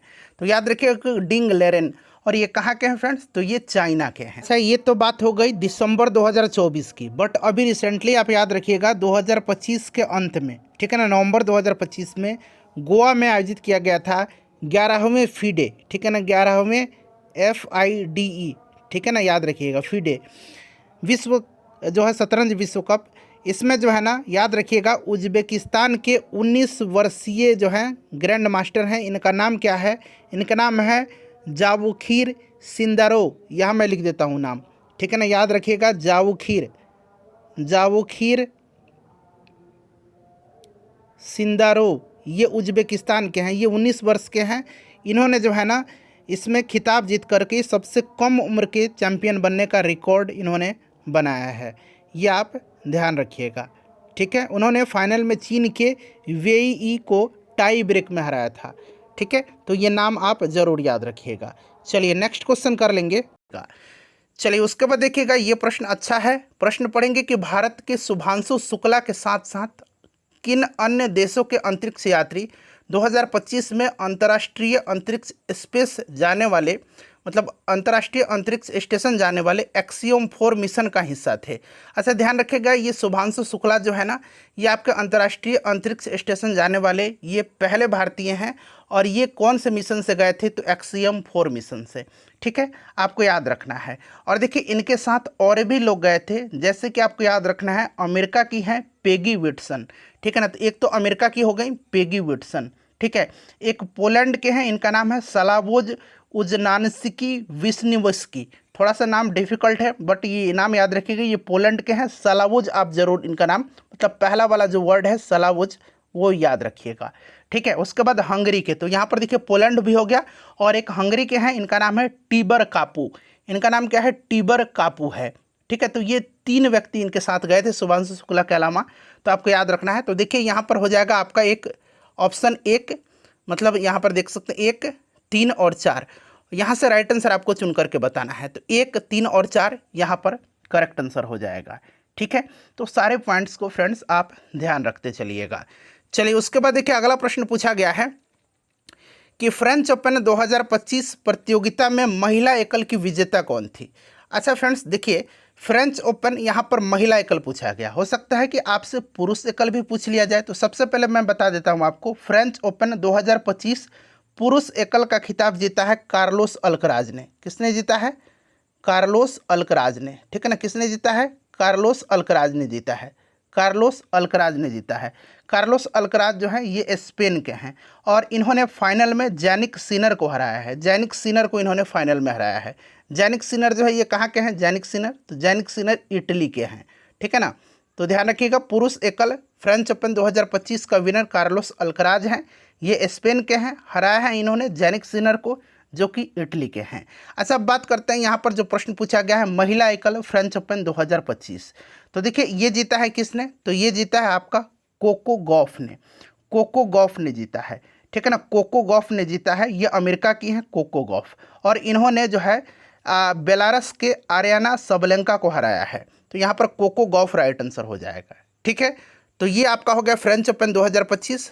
ऑप्शन डी हो जाएगा महिला एकल कोको गॉफ और पुरुष एकल कार्लोस अल्कराज ने जीता। अच्छा, 2026 में ऑस्ट्रेलियन ओपन हो चुका है, तो याद रखिएगा 2026 में ऑस्ट्रेलियन ओपन का मेंस सिंगल टाइटल जो है ये कार्लोस अल्कराज ने जीता है, जो स्पेन के हैं, ठीक है ना, इसको आप ज़रूर याद रखिएगा। और महिला वर्ग में जो है किसने जीता है, तो एलेना रायबकीना ने जीता है, जो कि कजाकिस्तान की हैं, तो ये भी आप ध्यान रखिएगा। इन्होंने आरियाना सबलेंका को हराया था और कार्लोस अल्कराज ने नोवाक जोकोविच को हराया था, तो ये आप ध्यान रखिएगा। चलिए उसके बाद नेक्स्ट क्वेश्चन कर लेंगे। चलिए उसके बाद देखिएगा 2024 में नाइजर के साथ साथ किन अन्य देशों ने पश्चिमी अफ्रीकी राज्यों के आर्थिक समुदाय इकोवास से अपनी वापसी की घोषणा की है। एक तो नाइजर हो ही गया देश, नाइजर के अलावा पूछा जा रहा है कि नाइजर के साथ साथ, ठीक है। अब यहाँ पर देखिएगा नाइजर के साथ साथ जो है बुर्किना फासो, माली, ये दोनों देशों ने किया। तो यहाँ पर देखिए बुर्किना फासो और माली दिया गया है, तो यानी कि आंसर होगा 3 और 4, ठीक है ना। तो यहाँ पर आप देख सकते हैं ऑप्शन में 3 और 4 ऑप्शन सी में दिया गया है, तो ये तो क्लियर हो गया ना। अब थोड़ा सा सुन लीजिए यहाँ पर, तो यहाँ पर देखिए एक आपका बुर्किना फासो हो गया और एक माली हो गया। तो देखिए ये इकोवास से जो है कौन अलग हुआ है, तो ये तीनों देश का नाम याद रखना, नाइजर, माली और बुर्किना फासो, ठीक है। अच्छा, ये इकोवास जो है इसका फुल फॉर्म भी पूछा जा सकता है, तो याद रखिएगा economic community of West African states, ठीक है। एक बार मैं और रिपीट कर देता हूँ, economic community of West African states, ठीक है। और देखिए ये इकोवास, इसकी स्थापना 1975 में हुई थी और इसका सचिवालय जो नाइजीरिया के अबुजा शहर में है, ठीक है ना, अबुजा शहर में नाइजीरिया के। क्लियर, तो ये सब पॉइंट ध्यान रखिएगा। उसके बाद देख लीजिएगा अगला प्रश्न हमारा कि अखिल भारतीय उच्च शिक्षा सर्वेक्षण 2021-22 के रिपोर्ट के अनुसार भारत में उच्च शिक्षा में नामांकित विदेशी छात्रों का सबसे अधिक संख्या किस देश से है, बताइएगा। राइट आंसर क्या हो जाएगा। देखिए ये जो अखिल भारतीय उच्च शिक्षा सर्वेक्षण जो है, जो 2021-22 वाला रिपोर्ट, इसकी बात करते हैं तो उच्च शिक्षा में कुल नामांकन 2020-21, मैं आपको थोड़ा सा बता देता हूँ। देखिए ये 21-22 है और यहाँ पर मैं लिख देता हूँ 2021-22। देखिए उच्च शिक्षा में कुल नामांकन 2020-21 में जो है 4.14 करोड़, 4.14 करोड़ से बढ़ करके 2021-22 में ये लगभग 4.33 करोड़ हो गया है। तो ये आंकड़ा भी आप साथ साथ ध्यान रखिएगा, ठीक है ना। और देखिए यहाँ पर बात करते हैं यहाँ पर हम लोग कि अखिल भारतीय उच्च शिक्षा सर्वेक्षण 2021-22 की रिपोर्ट के अनुसार भारत में उच्च शिक्षा में नामांकित विदेशी छात्रों का सबसे अधिक संख्या किस देश से है, तो फ्रेंड्स ये आपका नेपाल से है, नेपाल से है, याद रखिएगा, जो कि कुल विदेशी छात्रों का 28% है। दूसरे स्थान पर अफगानिस्तान है, ठीक है। चलिए उसके बाद देखिए भारत क्यों मायने रखता है, पुस्तक के लेखक कौन है। भारत क्यों मायने रखता है, इस पुस्तक के लेखक हैं कौन, तो एस जयशंकर, ठीक है ना, विदेश मंत्री एस जयशंकर हैं। चलिए उसके बाद देखिए अगला प्रश्न है कि संयुक्त सैन्य अभ्यास सदा तनसिख भारत और निम्नलिखित में से किस देश के बीच हुआ है। सदा तनसिख, ठीक है ना, चूंकि ये पहली बार ऑर्गेनाइज कराया गया है सदा तनसिख, भारत और किसके बीच में, तो बताना है आपको। तो ध्यान रखिएगा ये सदा तनसिख जो है ये भारत और सऊदी अरब के बीच में हुआ है, तो सऊदी अरब राइट आंसर हो जाएगा। अच्छा, भारत और सऊदी अरब के बीच जो है एक और अभ्यास होता है, उस अभ्यास का नाम है अल मोहद अल हिंदी, अल मोहद अल हिंदी। तो आप इसे भी ध्यान रखिएगा, यहाँ मैं लिख ही देता हूँ अल मोहद अल हिंदी, ठीक है ना, याद रखिएगा आप। क्लियर, तो ये भारत और सऊदी अरब के बीच दोनों सैन्य अभ्यास आपको याद रखने हैं, ठीक है। चलिए उसके बाद देखिए अगला प्रश्न पूछा गया है कि इसरो के पहले सौर मिशन का नाम क्या है। तो इस तरह से ये करंट से रिलेटेड करके पूछा जा सकता है, ठीक है ना, बट ये स्टैटिक का भी एक तरह से प्रश्न बन सकता है। तो देखिए मैं यहाँ पर आपको बता देता हूँ, कोई भी प्रश्न बुरा नहीं होता है, जानकारी जहाँ से भी मिले आप ले सकते हैं। देखिए इसरो के पहले सौर मिशन का नाम है, ये आपका आदित्य L1 है, इतना तो आप जानते ही हैं, सभी लोगों को पता होगा। और देखिए आदित्य L1 को जो है 2 सितंबर 2023 को, याद रखिएगा 2 सितंबर 2023 को जो है श्रीहरिकोटा सतीश धवन स्पेस सेंटर से PSLV C-57 रॉकेट से लॉन्च किया गया था। तो ये पॉइंट भी आपको ध्यान रखने हैं, ठीक है। चलिए उसके बाद देखिए अगला प्रश्न है कि 19वां नाम शिखर सम्मेलन कहाँ आयोजित हुआ था। अब देखिए ये 19वां जो नाम शिखर सम्मेलन है नॉन अलाइंड मूवमेंट, ठीक है ना, नॉन अलाइंड मूवमेंट का, तो फ्रेंड्स ये आपका हुआ था 2024 में। तो ये 2024 में जो है ये हुआ था युगांडा की राजधानी कंपाला में, युगांडा की राजधानी कंपाला में हुआ था। ठीक है। अच्छा, अब जो होगा अगला 20वां जो नाम होगा, 20वां नाम शिखर सम्मेलन, यहाँ मैं लिख देता हूँ 20वां नाम शिखर सम्मेलन, ये आपका होगा 2027 में। और ये 2027 में कहाँ होगा, तो 2027 में ये होगा उज्बेकिस्तान में। कहाँ पर, उज्बेकिस्तान में होगा, उज्बेकिस्तान में होगा ये। तो साथ साथ आप इसे भी ध्यान रखिएगा, 2027 वाला और क्रम 20वां। ठीक है। चलिए उसके बाद देखिएगा कि किस देश ने फिलिस्तीन में इजराइल की कार्रवाई के खिलाफ अंतर्राष्ट्रीय न्यायालय में मामला दायर किया है और इसे नरसंहार बताया है। बताइए, राइट आंसर यहाँ पर क्या होगा, किस देश ने फिलिस्तीन में इजराइल की कार्रवाई के खिलाफ ICJ में, इंटरनेशनल कोर्ट ऑफ जस्टिस में, अंतर्राष्ट्रीय न्यायालय में मामला दायर किया है और इसे नरसंहार बताया है। तो फ्रेंड्स ये बताया है दक्षिण अफ्रीका ने। ठीक है ना, इसको ध्यान रखिएगा, दक्षिण अफ्रीका ने जो है ये मुद्दा उठाया है। और याद रखिएगा जो अंतर्राष्ट्रीय न्यायालय है इसका हेडक्वार्टर नीदरलैंड के द हेग सिटी में है। ठीक है। चलिए उसके बाद देखिएगा यहाँ पर आपको मिलान करना है। देखिए सबसे पहले तो भारत का निकासी अभियान दिया गया है, एक तरफ सूची 1 में और दूसरी तरफ संबद्ध देश दिया गया है। ठीक है। तो चलिए एक एक करके हम लोग यहाँ पर मिला ही लेते हैं पहले, और नीचे यहाँ से आपको देख सकते हैं कूट में से राइट आंसर चुन करके आपको बताने हैं। ठीक है, यहाँ कूट दिया गया है नीचे, आप देख सकते हैं, मैं आपको दिखा देता हूँ, कूट से राइट आंसर चुन करके बताना है। अब चलिए देखिएगा फ्रेंड्स, अगर ऑपरेशन गंगा की बात करते हैं तो ऑपरेशन गंगा जो यूक्रेन में फंसे भारतीय थे उनको वापसी के लिए चलाया गया था। तो यहाँ पर देख सकते हैं आप यूक्रेन हो जाएगा। ठीक है। उसके बाद ऑपरेशन कावेरी जो है, ऑपरेशन कावेरी ये सूडान से भारतीयों को निकासी के लिए चलाया गया था, तो ये सूडान हो जाएगा। ऑपरेशन अजय जो है ये आपका इजराइल में चलाया गया था, तो यहाँ पर देख सकते हैं इजराइल। और ऑपरेशन देवी शक्ति जो अफगानिस्तान में तख्ता पलट हुआ था उस समय भारतीयों को वापस लाने के लिए चलाया गया था। तो यहाँ पर आप देख सकते हैं एक आपका 4 हो जाएगा, दूसरा आपका 3 हो जाएगा, तीसरा आपका 2 हो जाएगा और फिर 1 हो जाएगा। 4 3 2 1 करेक्ट आंसर हो जाएगा। ठीक है। अच्छा कुछ पहले आंसर बता देता हूँ, देख लीजिए 4 3 2 1 कहाँ पर दिया गया है, यहाँ पर दिया गया है। अगर यहाँ गलत भी हो जाता है तो मैंने मिलान सही किया हुआ था। ठीक है ना, उसको मानना है आपको। और देखिए ध्यान दीजिएगा, अभी रिसेंटली ऑपरेशन सिंधु चलाया गया है, ऑपरेशन सिंधु चलाया गया है। ऑपरेशन सिंधु जो है ये ईरान से भारतीय नागरिकों को वापसी के लिए चलाया गया है। ठीक है ना, जो अभी इजराइल और ईरान में जो युद्ध हो रहा था उसी में ईरान से वापसी के लिए भारतीयों को ये सिंधु चलाया गया है। अच्छा ऑपरेशन एक ब्रह्मा है, ऑपरेशन ब्रह्मा कहाँ पर चलाया गया है, तो ऑपरेशन ब्रह्मा चलाया गया है म्यांमार में जो भीषण भूकंप आया था उसमें पीड़ितों की सहायता के लिए चलाया गया था ऑपरेशन ब्रह्मा। तो ऑपरेशन ब्रह्मा संबंधित है म्यांमार से और सिंधु संबंधित है ईरान से, तो इसे भी आप साथ साथ ध्यान रखिए।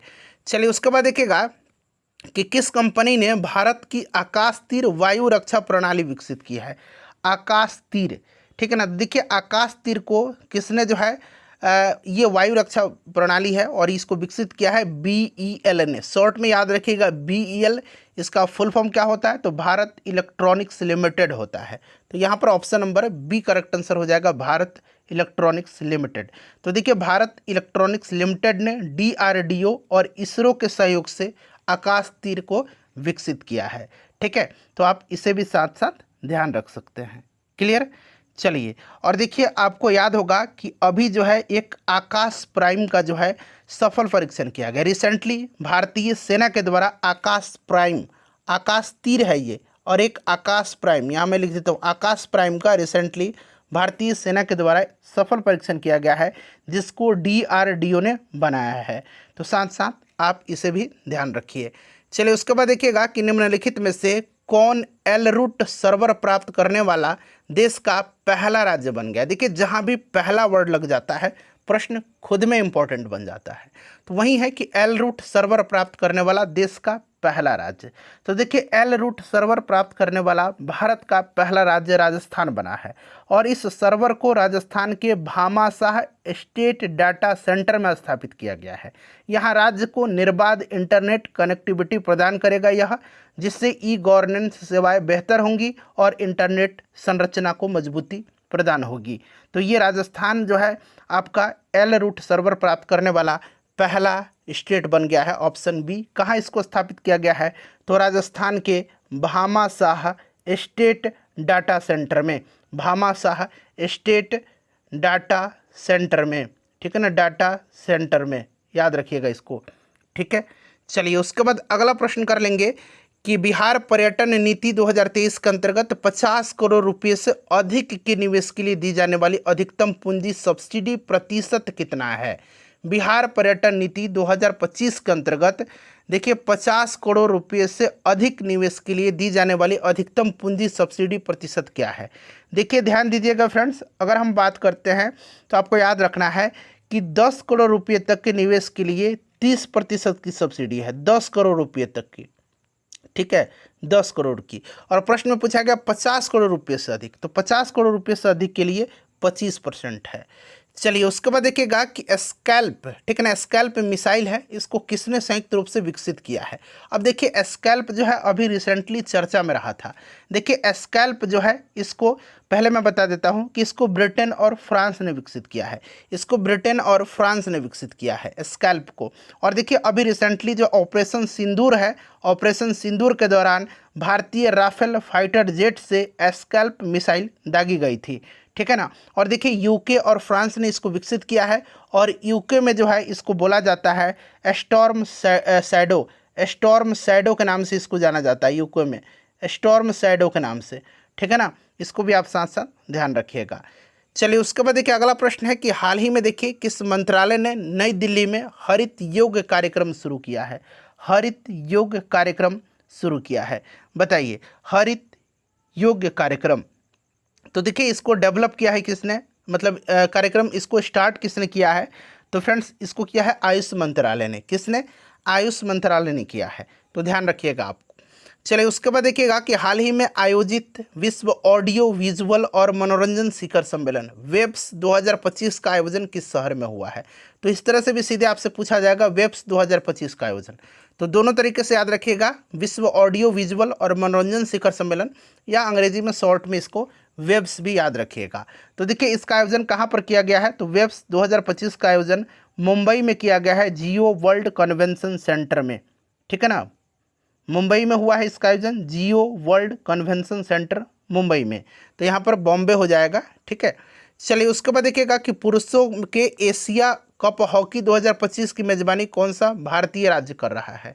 बताइए पुरुषों के एशिया हॉकी कप है ये, ठीक है, इसका मेज़बानी कौन सा राज्य कर रहा है। तो फ्रेंड्स इसका मेज़बानी अपना राज्य बिहार कर रहा है, ये 12वां संस्करण है, और इसका आयोजन बिहार के राजगीर में होगा, बिहार के राजगीर में होगा, 12वां संस्करण है, ये आप ध्यान रखिएगा, ठीक। और देखिए इसमें जो है भारत ने दक्षिण कोरिया को हरा करके ये खिताब जीता था, ठीक है ना, इसका आयोजन भी हो चुका है, ठीक है, जैसे मैंने बताया है कि बिहार में हुआ है, और इसमें जो है भारत ने दक्षिण कोरिया को हरा करके ये खिताब जो है पुरुषों की एशिया कप हॉकी 2025 का खिताब अपने नाम किया है। उसके बाद देखिएगा अगला प्रश्न पूछा गया है कि सरकार द्वारा खाद्य भंडारण डिपो की वास्तविक समय में निगरानी करने के लिए शुरू किए गए नए पोर्टल का नाम क्या है।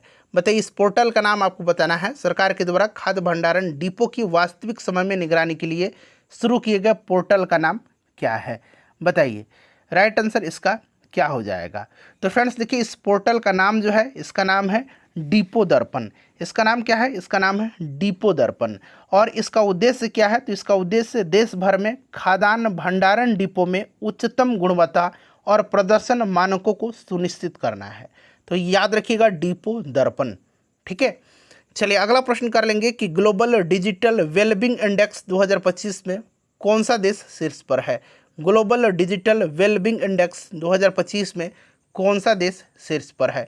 तो देखिए ये जो ग्लोबल डिजिटल वेलबींग इंडेक्स है और एक ग्लोबल फायर पावर इंडेक्स है, ये बड़ा पूछा जाता है। ग्लोबल, यहाँ मैं लिखता हूँ ग्लोबल फायर पावर इंडेक्स, ठीक है ना।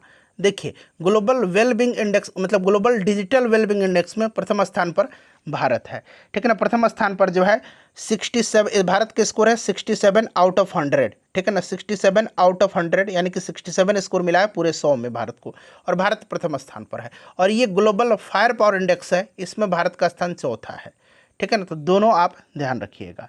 चलिए उसके बाद देखिए अगला प्रश्न है कि चालू वर्ष में किस भारतीय राज्य के एक उद्यमी ने यहाँ हटा दीजिए। देखिए 56 लाभ स्मृति चिन्हों को प्रदर्शित करते हुए मोदी मेमेंटो संग्रहालय की स्थापना किया है। बड़ा ही अच्छा प्रश्न है ये, और मैं आपको बता दूं कि ये बिहार से संबंधित प्रश्न है, तो निश्चित रूप से इसका आंसर तो बिहार हो ही जाएगा, ठीक है ना। चालू वर्ष में किस भारतीय राज्य के, तो बिहार राज्य के एक उद्यमी ने 56 लाभ स्मृति चिन्हों को प्रदर्शित करते हुए मोदी मेमेंटो संग्रहालय, याद रखिएगा, मोदी मेमेंटो संग्रहालय की स्थापना किया है। और ये उद्योगपति बिहार के हैं, मोतिहारी जिला के, और इनका नाम भी याद रखिएगा, इनका नाम यमुना सिकारिया है, ठीक है। चलिए उसके बाद अगला प्रश्न कर लेंगे फ्रेंड्स। हमारा नेक्स्ट क्वेश्चन क्या है, तो देखिए मई 2025 में किस भारतीय राज्य ने अपनी अंतर्राष्ट्रीय क्रेता विक्रेता बैठक की मेजबानी की है, बताइए। तो देखिए किस भारतीय राज्य ने अंतर्राष्ट्रीय क्रेता विक्रेता बैठक की मेजबानी किया है, तो फ्रेंड्स ये कौन सा राज्य है, तो ये राज्य जो है आपको याद रखना है, ये राज्य आपका बिहार है। खाद्य प्रसंस्करण उद्योग मंत्रालय जो 19 और 20 मई 2025 को बिहार के पटना में कृषि एवं प्रसंस्कृत खाद्य उत्पाद निर्यात विकास प्राधिकरण, भारतीय व्यापार संवर्धन परिषद और बिहार सरकार के साथ साझेदारी में अंतर्राष्ट्रीय क्रेता विक्रेता बैठक का आयोजन किया है। तो यहाँ पर बिहार राइट आंसर हो जाएगा, और बिहार में पटना में, ठीक है। चलिए उसके बाद देखिएगा कि वित्तीय वर्ष 2024-25 में प्रधानमंत्री सूक्ष्म खाद्य प्रसंस्करण उद्यम औपचारीकरण योजना के कार्यान्वयन में कौन सा राज्य शीर्ष पर रहा है, बताइए। वित्तीय वर्ष 2024-25 में प्रधानमंत्री सूक्ष्म खाद्य प्रसंस्करण उद्यम औपचारीकरण योजना के कार्यान्वयन में कौन सा राज्य शीर्ष पर रहा है, तो ये अपना राज्य बिहार जो है ये शीर्ष पर रहा है, इसको आप डायरेक्टली याद रखेंगे, ठीक है। उसके बाद देखिए मई 2025 में बिहार के नालंदा विश्वविद्यालय में कुलपति का पद संभालने वाले श्री सचिन चतुर्वेदी, बड़ा इंपॉर्टेंट है, सीधे आपसे नाम पूछा जाएगा कि नालंदा विश्वविद्यालय के नए कुलपति मई 2025 में किसको बनाया गया है, तो याद रखिएगा ये सचिन चतुर्वेदी हैं। पूछा जा रहा है कि किस क्षेत्र के ये विशेषज्ञ हैं, तो ये एक प्रसिद्ध अर्थशास्त्री हैं, ठीक है। तो यहाँ पर अर्थशास्त्र करेक्ट आंसर हो जाएगा, ये नाम याद रखिएगा सचिन चतुर्वेदी जी का, ठीक है। ये आपका नालंदा विश्वविद्यालय के कुलपति बने हैं मई 2025 में। देखिए हाल ही में किस राज्य सरकार ने हीट वेव्स, सन स्ट्रोक्स और सन बर्न्स को राज्य असामान्य आपदा घोषित किया है, राज्य असामान्य आपदा, ठीक है ना। तो राज्य विशिष्ट आपदा घोषित किया है किसको, हीट वेव्स को, सन स्ट्रोक्स को और सन बर्न्स को, यानी कि लू लगने यानी कि सन स्ट्रोक को और सन बर्न को ये घोषित किया है तेलंगाना ने।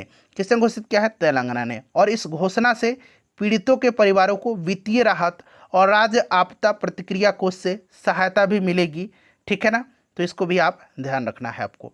चलिए फ्रेंड्स उसके बाद देखिएगा कि वर्ष 2025 में किस वित्तीय संस्थान ने अपनी स्थापना का 90वां वर्ष मनाया है, अपनी स्थापना का 90वां वर्ष। तो यहाँ पर ध्यान दीजिएगा, यह आपका है RBI, reserve bank of India, RBI की स्थापना आपको अच्छे तरीके से याद होगा कब हुई थी, तो 1 अप्रैल 1935 को इसका स्थापना हुई थी। आप देख सकते हैं 1 अप्रैल 1935 से आप जोड़ेंगे तो 2025 ये पूरा 90 वर्ष हो जाएगा, ठीक है ना। तो यही 90वां स्थापना वर्ष मनाया गया है। और आरबीआई का अगर पूछेगा कि राष्ट्रीयकरण कब किया गया था, तो ये भी याद रखना आपको 1949 में इसका राष्ट्रीयकरण किया गया था। और वर्तमान में इसके गवर्नर कौन हैं, तो वर्तमान में इसके गवर्नर संजय मल्होत्रा हैं, ठीक है, संजय मल्होत्रा। चलिए उसके बाद देखिएगा कि 28 मार्च 2025 को आए भूकंप के कारण म्यांमार को सहायता प्रदान करने के लिए भारत सरकार द्वारा कौन सा ऑपरेशन शुरू किया गया था। तो अभी मैंने बताया था, अभी जिक्र मैं कर रहा था ऑपरेशन सिंधु का, जो मैंने अलग से बताया आपको कि ईरान से भारतीयों को वापसी के लिए चलाया गया था। और ऑपरेशन ब्रह्मा मैंने बताया था कि म्यांमार में भूकंप पीड़ितों की सहायता के लिए भारत सरकार के द्वारा चलाया गया था। तो ये ऑपरेशन ब्रह्मा यहाँ पर करेक्ट आंसर हो जाएगा। चलिए उसके बाद देखिएगा कि किस देश ने 22 से 28 मार्च 2025 तक तीसरे मध्य एशियाई युवा प्रतिनिधि मंडल की मेज़बानी की है। यहाँ मेज़बानी पूरा एक में बना लीजिए, ये अलग हो गया है, ठीक है ना। तो बताइए किस देश ने 22 से 28 मार्च 2025 तक तीसरे यानी कि थर्ड मध्य एशियाई युवा प्रतिनिधि मंडल की मेज़बानी किया हुआ है। तो देखिए ये मेज़बानी भारत ने किया है, और इस पहल का उद्देश्य भारत और मध्य एशियाई देशों जैसे कि कजाकिस्तान, किर्गिस्तान, ताजिकिस्तान, तुर्कमेनिस्तान और उज्बेकिस्तान, ये आप 5 देश का नाम याद रखिएगा। इस पहल का उद्देश्य भारत और मध्य एशियाई देशों कजाकिस्तान, किर्गिस्तान, ताजिकिस्तान, तुर्कमेनिस्तान और उज्बेकिस्तान के बीच युवा सहयोग और सांस्कृतिक आदान प्रदान को बढ़ावा देना है और साथ ही साथ राजनयिक संबंधों को भी मजबूत करना है। तो यहाँ पर इसका भारत ने है मेज़बानी किया है, ध्यान रखिएगा। चलिए उसके बाद देखिएगा कि श्री ज्योतिरादित्य सिंधिया ने मार्च माह में आयोजित मोबाइल वर्ल्ड कांग्रेस 2025 में भारत का प्रतिनिधित्व किया था। वहीं पूछा जा रहा है कि इसका आयोजन कहाँ पर हुआ था, बताइए।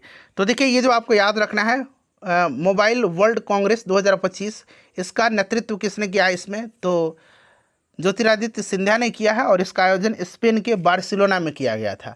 तो यहाँ पर स्पेन दिया गया है, हो सकता है कि आपको बार्सिलोना भी देखने को मिल जाए, तो स्पेन के बार्सिलोना में, तो ये पूरा याद रखिएगा, ठीक है। चलिए उसके बाद देखिएगा कि भारत और जापान के बीच पर्यटन सहयोग पर संयुक्त कार्य समूह की चौथी बैठक 8 अप्रैल 2025 को हुई। ये कहाँ आयोजित हुई थी, ये आपसे पूछा जा रहा है। भारत और जापान के बीच पर्यटन सहयोग पर संयुक्त कार्य समूह की चौथी बैठक 8 अप्रैल 2025 को हुई है। ये कहाँ आयोजित हुई थी, बताइए। राइट आंसर क्या हो जाएगा, तो फ्रेंड्स ये नई दिल्ली में हुई थी, ठीक है ना, नई दिल्ली में हुई थी। तो यहाँ पर आपको याद रखना है नई दिल्ली करेक्ट आंसर हो जाएगा, क्लियर। चलिए उसके बाद देखिए अगला प्रश्न है कि भगवान महावीर के जन्म के सम्मान में 9 अप्रैल 2025 को मनाए गए नौकार महामंत्र दिवस का उद्घाटन किसके द्वारा किया गया था। देखिए ये नौकार महामंत्र दिवस है, ठीक है। तो पूछा जाएगा नौकार महामंत्र दिवस, तो ये भगवान महावीर के जन्म के सम्मान में मनाया गया है 9 अप्रैल 2025 को, और इसका उद्घाटन प्रधानमंत्री श्री नरेंद्र मोदी जी ने किया है। तो ऑप्शन नंबर यहाँ पर ए राइट आंसर हो जाएगा। चलिए उसके बाद देखिए अगला प्रश्न है और काफ़ी इंपॉर्टेंट क्वेश्चन है। देखिए हाल ही में किस बॉलीवुड अभिनेता को केंद्रीय खेल मंत्री मनसुख मंडाविया ने फिट इंडिया आइकन के रूप में सम्मानित किया है, इस तरह का प्रश्न पूछा जाता है। तो ये है आयुष्मान खुराना। चलिए उसके बाद देखिएगा कि इस वर्ष हैदराबाद में आयोजित प्रतियोगिता के 72वें संस्करण में मिस वर्ल्ड 2025 का ताज जो है किसे पहनाया गया है। अब देखिए फ्रेंड्स आपसे डायरेक्टली पूछा जाएगा कि ये 72वां संस्करण जो हुआ था मिस वर्ल्ड 2025 का, इसका आयोजन कहाँ हुआ था, तो भारत के हैदराबाद में हुआ था, ठीक है। और देखिए इसमें जो विनर रही हैं जिनको ताज पहनाया गया है ये कौन है, तो थाईलैंड की हैं। कहाँ की, थाईलैंड की ओपल सुचाता चुवांगसिरी। ये कहाँ की हैं, तो ये थाईलैंड की हैं, याद रखिएगा ये थाईलैंड की हैं, ठीक है। इनका नाम है ओपल सुचाता चुवांगसिरी, क्लियर, आपको ध्यान रखना है। और इसमें भारत का प्रतिनिधित्व किसने किया है ये भी पूछा जा सकता है, तो नंदिनी गुप्ता ने इसमें भारत का प्रतिनिधित्व किया था, ठीक है। चलिए उसके बाद देखिएगा खेलो इंडिया यूथ गेम्स 2025 में बिहार ने कितने पदक जीते हैं, बताइए बिहार ने कितने पदक जीते हैं। तो डायरेक्टली ये पूछा जा रहा है आपसे। तो सबसे पहले ध्यान दीजिए यहाँ से प्रश्न बनेंगे आपके पेपर में, मैं आपको बता दे रहा हूँ खेलो इंडिया यूथ गेम्स, ठीक है। इसका आयोजन जो है ये आपका बिहार में हुआ था। बिहार के 5 जिलों में कौन कौन से, तो यहाँ मैं लिख देता हूँ पटना, उसके बाद आपका राजगीर, उसके बाद बेगूसराय, उसके बाद गया और भागलपुर, ठीक है ना। 5 जगह इसका आयोजन हुआ था।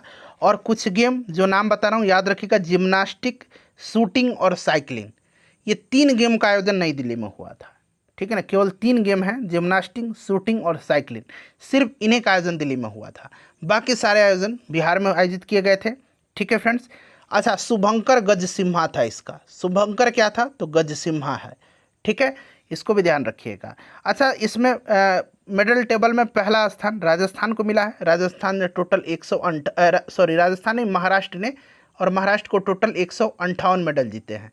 राजस्थान को राजस्थान नहीं महाराष्ट्र को, राजस्थान निकल जा रहा है सॉरी, ठीक है ना, महाराष्ट्र, क्लियर ना, महाराष्ट्र ने जीता है सबसे ज़्यादा मेडल। और बिहार ने 36 मेडल जीते हैं और बिहार का स्थान इसमें 15वां रहा है।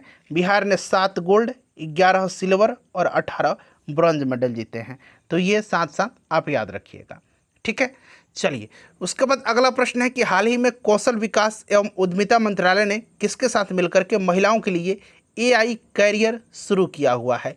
AI कैरियर, ठीक है ना, AI ध्यान रखिएगा, मैं इसको घेर दे रहा हूँ। चलिए बताइए AI कैरियर, तो ये शुरू किया है कौशल विकास एवं उद्यमिता मंत्रालय ने माइक्रोसॉफ्ट के साथ मिलकर के। किसके साथ मिलकर के, माइक्रोसॉफ्ट के साथ।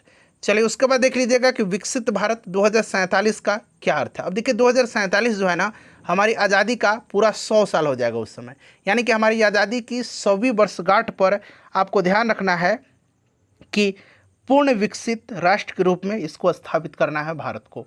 तो यहाँ पर आपका विकसित भारत हो जाएगा।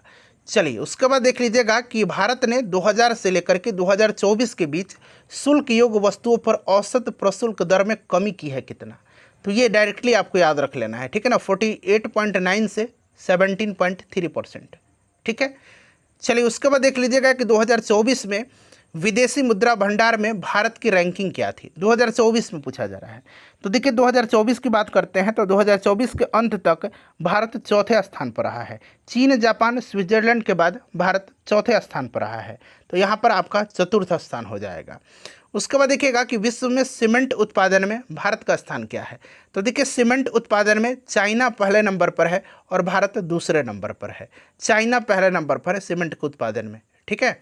चलिए उसके बाद देखिएगा कि निम्नलिखित में से किस अधिनियम ने भारतीय दंड संहिता 1860 यानी कि आईपीसी जो था 1860 उसका स्थान लिया है, ठीक है। तो देखिएगा ये कौन सा जो है अधिनियम ने भारतीय दंड संहिता 1860 का स्थान लिया है। तो इसका नाम है फ्रेंड्स बीएनएस, शॉर्ट में याद रखिएगा बीएनएस यानी कि भारतीय न्याय संहिता, भारतीय न्याय संहिता। नेक्स्ट है कि भारत में सबसे अधिक प्लेटफॉर्म वाला रेलवे स्टेशन 2023 में कौन है, ये पूछा गया है। तो सबसे ज़्यादा हावड़ा जंक्शन पर है। चलिए उसके बाद देखिएगा कि निम्नलिखित में से किस राज्य सरकार ने स्कूलों में नामांकन के लिए परमानेंट एजुकेशन नंबर पीईएन यानी कि परमानेंट एजुकेशन नंबर को अनिवार्य कर दिया है, किस राज्य सरकार ने।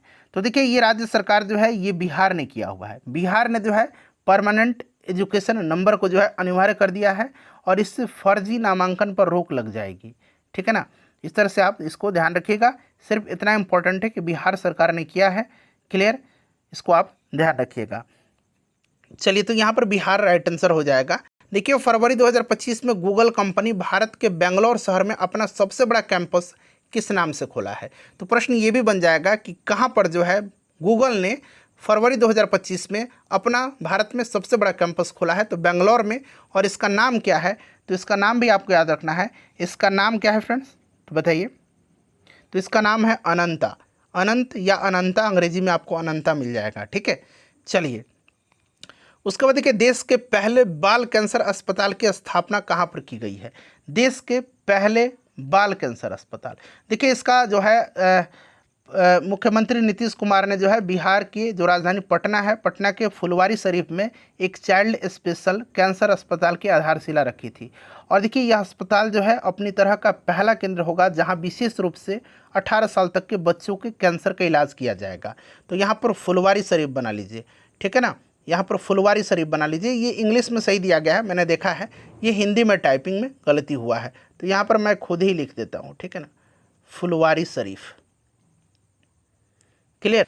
चलिए उसके बाद देखिए बिहार के लिए कला के क्षेत्र में 2025 में श्रीमती शारदा सिन्हा को मरणोपरांत किस पुरस्कार से सम्मानित किया गया। तो ये बहुत ही आसान प्रश्न है, आपको याद होगा इनको पद्म विभूषण दिया गया है, पद्म विभूषण इनको दिया गया। और देखिए अब आपको याद रखना है कि 2026 में जो है बिहार के 3 व्यक्तियों को पद्म पुरस्कार दिया गया है, ठीक है ना, और तीनों को पद्मश्री से सम्मानित किया गया है। ये 3 नाम याद रखना है। भरत सिंह भारती, ये भोजपुरी लोक गायक हैं, ठीक है। उसके बाद विश्व बंधु, इनको मरणोपरांत दिया गया है, और गोपाल जी त्रिवेदी, ये 3 नाम याद रखिएगा। भरत सिंह भारती, विश्व बंधु और गोपाल जी त्रिवेदी को बिहार के हैं ये लोग, तीनों को पद्मश्री से सम्मानित किया गया है। चलिए अगला प्रश्न कर लेंगे कि तो ऑपरेशन डेविल हंट के संबंध में पूछा गया है कि कौन सा कथन सत्य है। देखिए ये ऑपरेशन डेविल हंट दरअसल बांग्लादेश में चलाया गया था और ये बांग्लादेश के अंतरिम यूनुस सरकार के द्वारा शुरू किया गया था 8 फरवरी 2025 को, और यह ऑपरेशन शेख हसीना के समर्थकों की तलाश में शुरू किया गया था। तो उपरोक्त सभी यहाँ पर करेक्ट आंसर हो जाएगा, ठीक है। चलिए अगला प्रश्न करेंगे कि आईसीसी चैंपियंस ट्रॉफी 2025 में मैन ऑफ द सीरीज किस खिलाड़ी को दिया गया है। देखिए आईसीसी चैंपियंस ट्रॉफी 2025 का विनर अपना प्यारा भारत रहा था, न्यूजीलैंड को फाइनल में हराया था। और यहाँ पर पूछा गया कि मैन ऑफ द सीरीज कौन रहे थे, तो न्यूजीलैंड के सचिन रविंद्र रहे थे, और फाइनल में मैन ऑफ द मैच रहे थे भारत के कप्तान रोहित शर्मा, चलिए उसके बाद देखिएगा कि विजिटन क्रिकेटर्स ऑफ द वर्ल्ड 2025 से संबंधित कौन है। विजिटन क्रिकेटर्स ऑफ द वर्ल्ड 2025, तो देखिए विजिटन क्रिकेटर ऑफ द वर्ल्ड 2025 में भारत के जसप्रीत बुमराह को पुरुष वर्ग में विश्व का अग्रणी क्रिकेटर और स्मृति मंधाना को महिला वर्ग में विश्व की अग्रणी क्रिकेटर के रूप में चुना गया है। तो जसप्रीत बुमराह और स्मृति मंधाना याद रखिएगा। और देखिए वेस्टइंडीज के निकोलस पुरन को T20 का अग्रणी क्रिकेटर चुना गया है। ठीक है, तो ये भी आप याद रखिएगा। चलिए उसके बाद देखिएगा कि 11वीं ब्रिक्स पर्यावरण मंत्रियों की बैठक 3 अप्रैल 2025 का आयोजन कहाँ हुआ था, बताइए। देखिए ये जो 11वीं ब्रिक्स पर्यटन मंत्री की जो आपका बैठक हुआ था, ये आपका हुआ था ब्राज़ील के ब्राज़ीलिया में। ठीक है फ्रेंड्स, याद रखना है। और अमनदीप गर्ग जो हैं, ये आपके अमनदीप गर्ग पर्यावरण वन और जलवायु परिवर्तन मंत्रालय के अतिरिक्त सचिव हैं, श्री अमनदीप गर्ग। इन्होंने ही इस भारतीय प्रतिनिधिमंडल का इसमें नेतृत्व किया था। ठीक है, इसको आप याद रखिएगा। चलिए तो यहाँ पर आपका ब्राज़ीलिया हो जाएगा। क्लियर। अच्छा, अभी ब्रिक्स में इंडोनेशिया शामिल हुआ है, तो आपको याद रखना है ये भी। चलिए उसके बाद देख लीजिएगा कि अंतर्राष्ट्रीय रामायण कॉन्क्लेव 2025 का आयोजन कहाँ हुआ था। अंतर्राष्ट्रीय रामायण कॉन्क्लेव का, तो फ्रेंड्स इसका आयोजन श्रीलंका के कोलंबो में किया गया है। अंतर्राष्ट्रीय रामायण कॉन्क्लेव 2025 का आयोजन।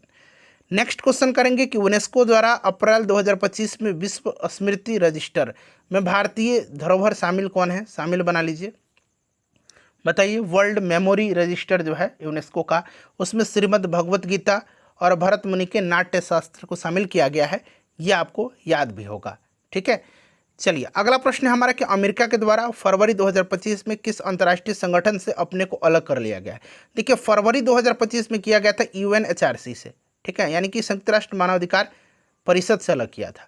और इसने जो है WHO से भी अपने को अलग करने की घोषणा किया है। तो इस प्रकार से अगर देखें तो A और C, अगर यहाँ पर ये मेंशन नहीं किया जाए तो अमेरिका ने अभी हाल ही में देखिए UNHRC और आपका विश्व स्वास्थ्य संगठन से दोनों से अलग होने की घोषणा किया हुआ है, WHO से भी। ठीक है ना, बट यहाँ पर फरवरी 2025 लिखा गया है। चलिए उसके बाद देखिए रेल मंत्रालय के द्वारा स्वरेल सुपर ऐप जारी किया गया है। स्वरेल सुपर ऐप, देखिए स्वरेल सुपर ऐप एप्लीकेशन एक ही प्लेटफॉर्म पर अनेक सेवाओं को एकीकृत करने के लिए तैयार किया गया है। और रेल मंत्रालय ने सुपर ऐप नामक एक एप्लीकेशन जारी किया है जो वन स्टॉप समाधान है। ठीक है, और 31 जनवरी 2025 को परीक्षण के लिए गूगल प्ले स्टोर पर जारी किया गया था, 31 जनवरी 2025 को। चलिए उसके बाद देखिएगा कि निम्नलिखित में से जो देश में से किसने दिसंबर 2024 को मृत्युदंड की सज़ा को समाप्त कर दिया है। निम्नलिखित देशों में से किसने दिसंबर 2024 को मृत्युदंड की सज़ा को समाप्त कर दिया है। तो फ्रेंड्स ये देश जिम्बाब्वे है। कौन सा देश है, जिम्बाब्वे है। अगला प्रश्न देखिएगा कि भारत के किस राज्य में सोने के विशाल भंडार मिले हैं। तो अभी देखिए रिसेंटली जो है कहाँ पर सोने के विशाल भंडार मिले हैं, तो उड़ीसा में। उड़ीसा के अंदर देवगढ़, सुंदरगढ़, नवरंगपुर, क्योंझर, अंगुल और कोरापुट में ये भंडार मिले हैं। तो आप उड़ीसा याद रखिएगा। ठीक है ना। चलिए उसके बाद देखिए अगला प्रश्न है कि भारतीय रिजर्व बैंक ने फेमा अधिनियम के उल्लंघन के लिए निम्नलिखित बैंकों पर मार्च 2025 में कार्यवाही किया हुआ है। RBI ने फेमा अधिनियम के उल्लंघन के लिए किस बैंक पर जो है मार्च 2025 में कार्यवाही किया है। तो ये बैंक सिटी बैंक है और IDBI बैंक है। ठीक है, चलिए उसके बाद देखिएगा कि यहाँ पर प्रश्न को पढ़िए फिर से कि नेत्जारिम कॉरिडोर के संबंध में कौन सा कथन यहाँ पर असत्य दिया गया है। नेत्जारिम कॉरिडोर के संबंध में बताइए। नेत्जारिम, तो देखिए ये नेत्जारिम कॉरिडोर जो है ना, ये ध्यान रखना है, यह पूर्व में इजरायली सीमा से लेकर के पश्चिम में भूमध्य सागर तक फैला हुआ है। पूर्व में इजरायली सीमा और पश्चिम में भूमध्य सागर। तो यहाँ पर देखिए पूर्व में भूमध्य सागर दे दिया गया, पूर्व में इजरायली सीमा होना चाहिए और पश्चिम में होना चाहिए आपका भूमध्य सागर। तो इसीलिए ये वाला स्टेटमेंट आपका असत्य दिया गया है, इसलिए ऑप्शन ए आपका करेक्ट हो जाएगा। बाकी ये दोनों आपका करेक्ट दिया गया। इजरायल और फिलिस्तीन के मध्य स्थिति संघर्ष का क्षेत्र है और यह कॉरिडोर 6 किलोमीटर लंबा है। ठीक है, तो ये आंकड़ा ज़्यादा इंपॉर्टेंट है, 6 किलोमीटर, इसको आप ध्यान रखिएगा। चलिए देखिए चैंपियंस ट्रॉफी 2025 में उप विजेता टीम, तो पूरा डिटेल में मैंने बताया था। चैंपियंस ट्रॉफी 2025 विनर भारत रहा था, उप विजेता न्यूजीलैंड रहा था, मैन ऑफ द सीरीज रहे थे Sachin Ravindra, man of the match final में रोहित शर्मा रहे थे। उसके बाद देखिएगा अंतर्राष्ट्रीय बुकर पुरस्कार 2025 का विजेता जो पुरस्कार कन्नड़ भाषा की पुस्तक हार्ट लैम्प है। देखिए ये प्रश्न इस तरह से पूछा जाएगा, पुस्तक का नाम दे देगा हार्ट लैम्प। कौन सी पुस्तक है ये, जो आपके अंतर्राष्ट्रीय बुकर पुरस्कार 2025 जीता है, पुस्तक है हार्ट लैम्प। और इसको ये पुस्तक किसकी है, तो बानू मुश्ताक की है, ठीक है ना। किस भाषा की है, कन्नड़ भाषा की है, पहली पुस्तक कन्नड़ भाषा की। ये सब ध्यान रखना आपको, ठीक है। चलिए उसके बाद देख लीजिएगा कि नक्सल मुक्त भारत हेतु सरकार द्वारा निर्धारित वर्ष कौन सा है, नक्सल मुक्त। अच्छा देखिए नक्सल जो है ना, नक्सल, इसके बारे में मैंने आपको बताया था कि ये जो आपका रेड कॉरिडोर है ना, रेड कॉरिडोर, ठीक है ना, जहाँ पर नक्सल जो है ज़्यादा अधिक सक्रिय है। और ये रेड कॉरिडोर छत्तीसगढ़, झारखंड, उड़ीसा, महाराष्ट्र और बिहार समेत राज्य के, मतलब भारत के कई राज्यों में ये सक्रिय हैं, कई राज्यों तक फैला हुआ है, ठीक है। और रिसेंटली अभी आपने देखा होगा कि जो गृह मंत्री हैं, इन्होंने जो है घोषणा किया है कि केंद्र सरकार नक्सल मुक्त भारत की दिशा में दृढ़तापूर्वक कार्य कर रही है और 31 मार्च 2026 तक जो है नक्सलवाद का समूल नाश करने का लक्ष्य निर्धारित किया गया है, जिसका उद्देश्य नागरिकों की सुरक्षा जो है सुरक्षित करना। अच्छा, नक्सलवाद के विरोध में एक ऑपरेशन चलाया जाता है, इस ऑपरेशन का नाम है ऑपरेशन ग्रीन हंट, ठीक है ना, याद रखिएगा, ऑपरेशन ग्रीन हंट ये चलाया जाता है, ठीक है ना। तो ऑपरेशन ग्रीन हंट एक नक्सल विरोधी अभियान है। देखिए भारत का प्रथम जीरो वेस्ट एयरपोर्ट कौन बना हुआ है, एक देखिए जीरो वेस्ट एयरपोर्ट है और एक नेट जीरो, यहाँ मैं लिख देता हूँ, एक आपका है नेट जीरो कार्बन उत्सर्जन वाला हवाई अड्डा, ठीक है। पहले प्रश्न पर आते हैं, भारत का प्रथम भारत का प्रथम जीरो वेस्ट एयरपोर्ट। तो जीरो वेस्ट एयरपोर्ट जो बना है ये आपका बना है इंदौर का देवी अहिल्याबाई होलकर हवाई अड्डा। पूछा जाएगा कि देवी अहिल्याबाई होलकर हवाई अड्डा कहाँ पर है, तो इंदौर में है। ये आपका भारत का प्रथम जीरो वेस्ट एयरपोर्ट बना है। और भारत का नेट जीरो कार्बन उत्सर्जन वाला एयरपोर्ट कौन बना है, तो यह आपका नई दिल्ली का अंतर्राष्ट्रीय जो इंदिरा गांधी अंतर्राष्ट्रीय एयरपोर्ट है ये बना हुआ है, ठीक है। दोनों को आपको ध्यान रखना है। चलिए उसके बाद देखिएगा कि यहाँ पर कि अटल युवा महाकुंभ का आयोजन कहाँ किया गया। अटल युवा महाकुंभ का आयोजन बताइए, अटल युवा महाकुंभ का पूरा ऑप्शन देख लीजिएगा, आपको थोड़ा सा यहाँ पर पूरा मैं ऑप्शन लाने का प्रयास कर रहा हूँ, ठीक है, थोड़ा छोटा दिखाई दे रहा होगा। तो देखिए इसका नाम है अटल युवा महाकुंभ, अटल युवा महाकुंभ, ठीक है ना। और ऑप्शन में दिया गया है प्रयागराज, वाराणसी, पटना और लखनऊ, ठीक है। तो देखिए अभी रिसेंटली उत्तर प्रदेश के मुख्यमंत्री श्री योगी आदित्यनाथ जी ने और रक्षा मंत्री राजनाथ सिंह जी ने लखनऊ में पूर्व प्रधानमंत्री अटल बिहारी वाजपेयी जी के जन्म शताब्दी समारोह के अवसर पर अटल युवा महाकुंभ का उद्घाटन किया था। तो उत्तर प्रदेश में कहाँ पर, लखनऊ में। तो यहाँ पर आप ऑप्शन नंबर डी में देख रहे हैं लखनऊ दिया गया है, ठीक है। लखनऊ राइट आंसर हो जाएगा, लखनऊ करेक्ट आंसर हो जाएगा। चलिए उसके बाद देखिएगा कि मेजर ध्यानचंद खेल रत्न पुरस्कार 2024 से संबंधित सही तथ्य क्या है। अच्छा 2024 में जो है मेजर ध्यानचंद खेल रत्न पुरस्कार 4 खिलाड़ियों को दिया गया है। ये खिलाड़ी हैं श्री डी गुकेश, मनु भाकर, हरमनप्रीत सिंह और परवीन कुमार। ये चारों खिलाड़ियों तो नाम सही दिया गया, बट इनसे संबंधित खेल इधर गलत दे दिया गया है। यही पूछ रहा है कि सही तथ्य कौन सा है, इसमें से गलत दे करके एक सही दिया गया है, जो कि एक सही दिया गया है कौन सा, तो ये सही दिया गया इसमें से आपका प्रवीण कुमार को। प्रवीण कुमार ये पैरा एथलेटिक्स हैं, ये आपका सही दिया गया। बाकी देखिए डी गुकेश आप जानते हैं शतरंज के खिलाड़ी हैं, मनु भाकर जो है ये शूटिंग के खिलाड़ी हैं और हरमनप्रीत सिंह जो है ये आपका हॉकी के खिलाड़ी हैं। तो यहाँ पर ये सब गलत दे दिया गया, देख सकते हैं, ये वाला मैचिंग सही दिया गया, प्रवीण कुमार पैरा एथलेटिक्स के खिलाड़ी हैं। चलिए उसके बाद देखिएगा कि अप्रैल 2025 में जो है अंतर्राष्ट्रीय युवा सम्मेलन किस स्थान पर आयोजित किया गया। अंतर्राष्ट्रीय युवा सम्मेलन, तो फ्रेंड्स इसका आयोजन किया गया था 12 अप्रैल को सिक्किम में। अंतर्राष्ट्रीय युवा सम्मेलन का नामची जिले, सिक्किम के नामची जिले, सिक्किम का नामची जिले के यांगगांग, यहाँ याद रखिएगा यांगगांग, सिक्किम के नामची जिले के यांगगांग हेलीपैड पर जो है ये शुरू हुआ था। तो यहाँ पर सिक्किम राइट आंसर हो जाएगा, अंतर्राष्ट्रीय युवा सम्मेलन। क्लियर, इसको आप याद रखिएगा। और देखिए ये सिक्किम के जो है 50 वर्ष पूरे होने के उपलक्ष्य में, ठीक है ना।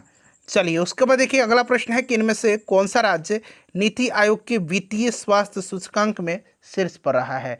तो देखिए अभी नीति आयोग से संबंधित प्रश्न बनता है, जो भी रिपोर्ट आता है तो आपको ध्यान रखना है नीति आयोग का जो वित्तीय स्वास्थ्य सूचकांक है, ठीक है, फिजिकल हेल्थ इंडेक्स, अंग्रेजी में बोलेंगे फिजिकल हेल्थ इंडेक्स, ठीक है, हेल्थ इंडेक्स, इसमें प्रथम स्थान पर उड़ीसा रहा है, ठीक है ना। प्रथम स्थान पर कौन सा राज्य रहा है, तो याद रखना प्रथम स्थान पर इसमें उड़ीसा रहा है, काफ़ी इंपॉर्टेंट है। प्रथम स्थान पर उड़ीसा रहा है, दूसरा स्थान पर छत्तीसगढ़, तीसरा स्थान पर गोवा और चौथे स्थान पर झारखंड रहा है। ठीक है, और बिहार जो है, इसमें बिहार का स्कोर मिला है 27.8 और इस स्कोर के साथ बिहार 13वें स्थान पर रहा है। तो बिहार से संबंधित प्रश्न भी आपका बनेगा और उड़ीसा को मिला है 67.8 स्कोर, ये भी ध्यान रखिएगा आप। ठीक है, चलिए उसके बाद देख लीजिएगा कि इनमें से किसे 2025 में जो है आपका पद्म विभूषण दिया गया है। चारों ऑप्शन देख लीजिएगा, पद्म विभूषण, पद्म विभूषण, चार ऑप्शन देख रहा है ना। तो देखिए पद्म विभूषण जो है आपको याद होगा, ये आपको कितने लोगों को दिया, अच्छा टोटल 139 लोगों को पद्म पुरस्कार दिया गया है, जिनमें से 7 लोगों को दिया गया है आपका पद्म विभूषण, 19 लोगों को पद्म भूषण और 113 लोगों को पद्मश्री। सब जोड़ दीजिए तो देखिए 139 हो जाएगा। ठीक है, और इनमें से 7 व्यक्तियों में एक तो श्रीमती शारदा सिन्हा जी हो गई, दूसरा एल सुब्रमण्यम हो गए, तीसरा MT वासुदेव नायर हो गए, चौथा D नागेश्वर रेड्डी हो गए, पांचवा जगदीश सिंह खेहर हो गए, छठा कुमुदिनी लखिया हो गई और सातवां जापान के ओ सुजुकी हो गए, जापान के ओ सुजुकी। तो आप देख सकते हैं यहाँ पर ओ सुजुकी दिया गया, ओसामू सुजुकी। इन्हें 2025 में पद्म विभूषण से सम्मानित किया गया है। देख लीजिए प्रश्न पूरा दिख रहा है ना। चलिए आइए अगला प्रश्न है कि छात्रों के मानसिक स्वास्थ्य के लिए सर्वोच्च न्यायालय ने, यानी कि सुप्रीम कोर्ट ने कौन सी संस्था गठित किया हुआ है। पूरा ऑप्शन दिख रहा होगा आप आपको। हाँ चलिए, छात्रों के मानसिक स्वास्थ्य के लिए सर्वोच्च न्यायालय ने कौन सी जो है संस्था गठित किया हुआ है। तो सर्वोच्च न्यायालय ने जो है एक NTF का गठन किया हुआ है, नेशनल टास्क फोर्स का, राष्ट्रीय टास्क फोर्स का। यहाँ पर होगा ऑप्शन सी। अब देख लीजिए, अब पूरा मैंने आंसर बता दिया, यानी कि राष्ट्रीय task force, national task force NTF का गठन किया हुआ। और देखिएगा न्यायमूर्ति S Ravindra Bhatt, justice S Ravindra Bhatt, S Ravindra Bhatt जो होंगे, ध्यान रखना है, NTF की अध्यक्षता करेंगे। जबकि उच्च शिक्षा, सामाजिक न्याय, कानूनी मामले तथा महिला एवं बाल विकास मंत्रालय के सचिव पदेन सदस्य के रूप में कार्य करेंगे। अध्यक्षता कौन करेंगे? S रविंद्र भट्ट। ठीक, पूरा प्रश्न कंप्लीट हो गया फ्रेंड्स। ठीक है ना, सारे प्रश्न मैंने कवर करा दिए।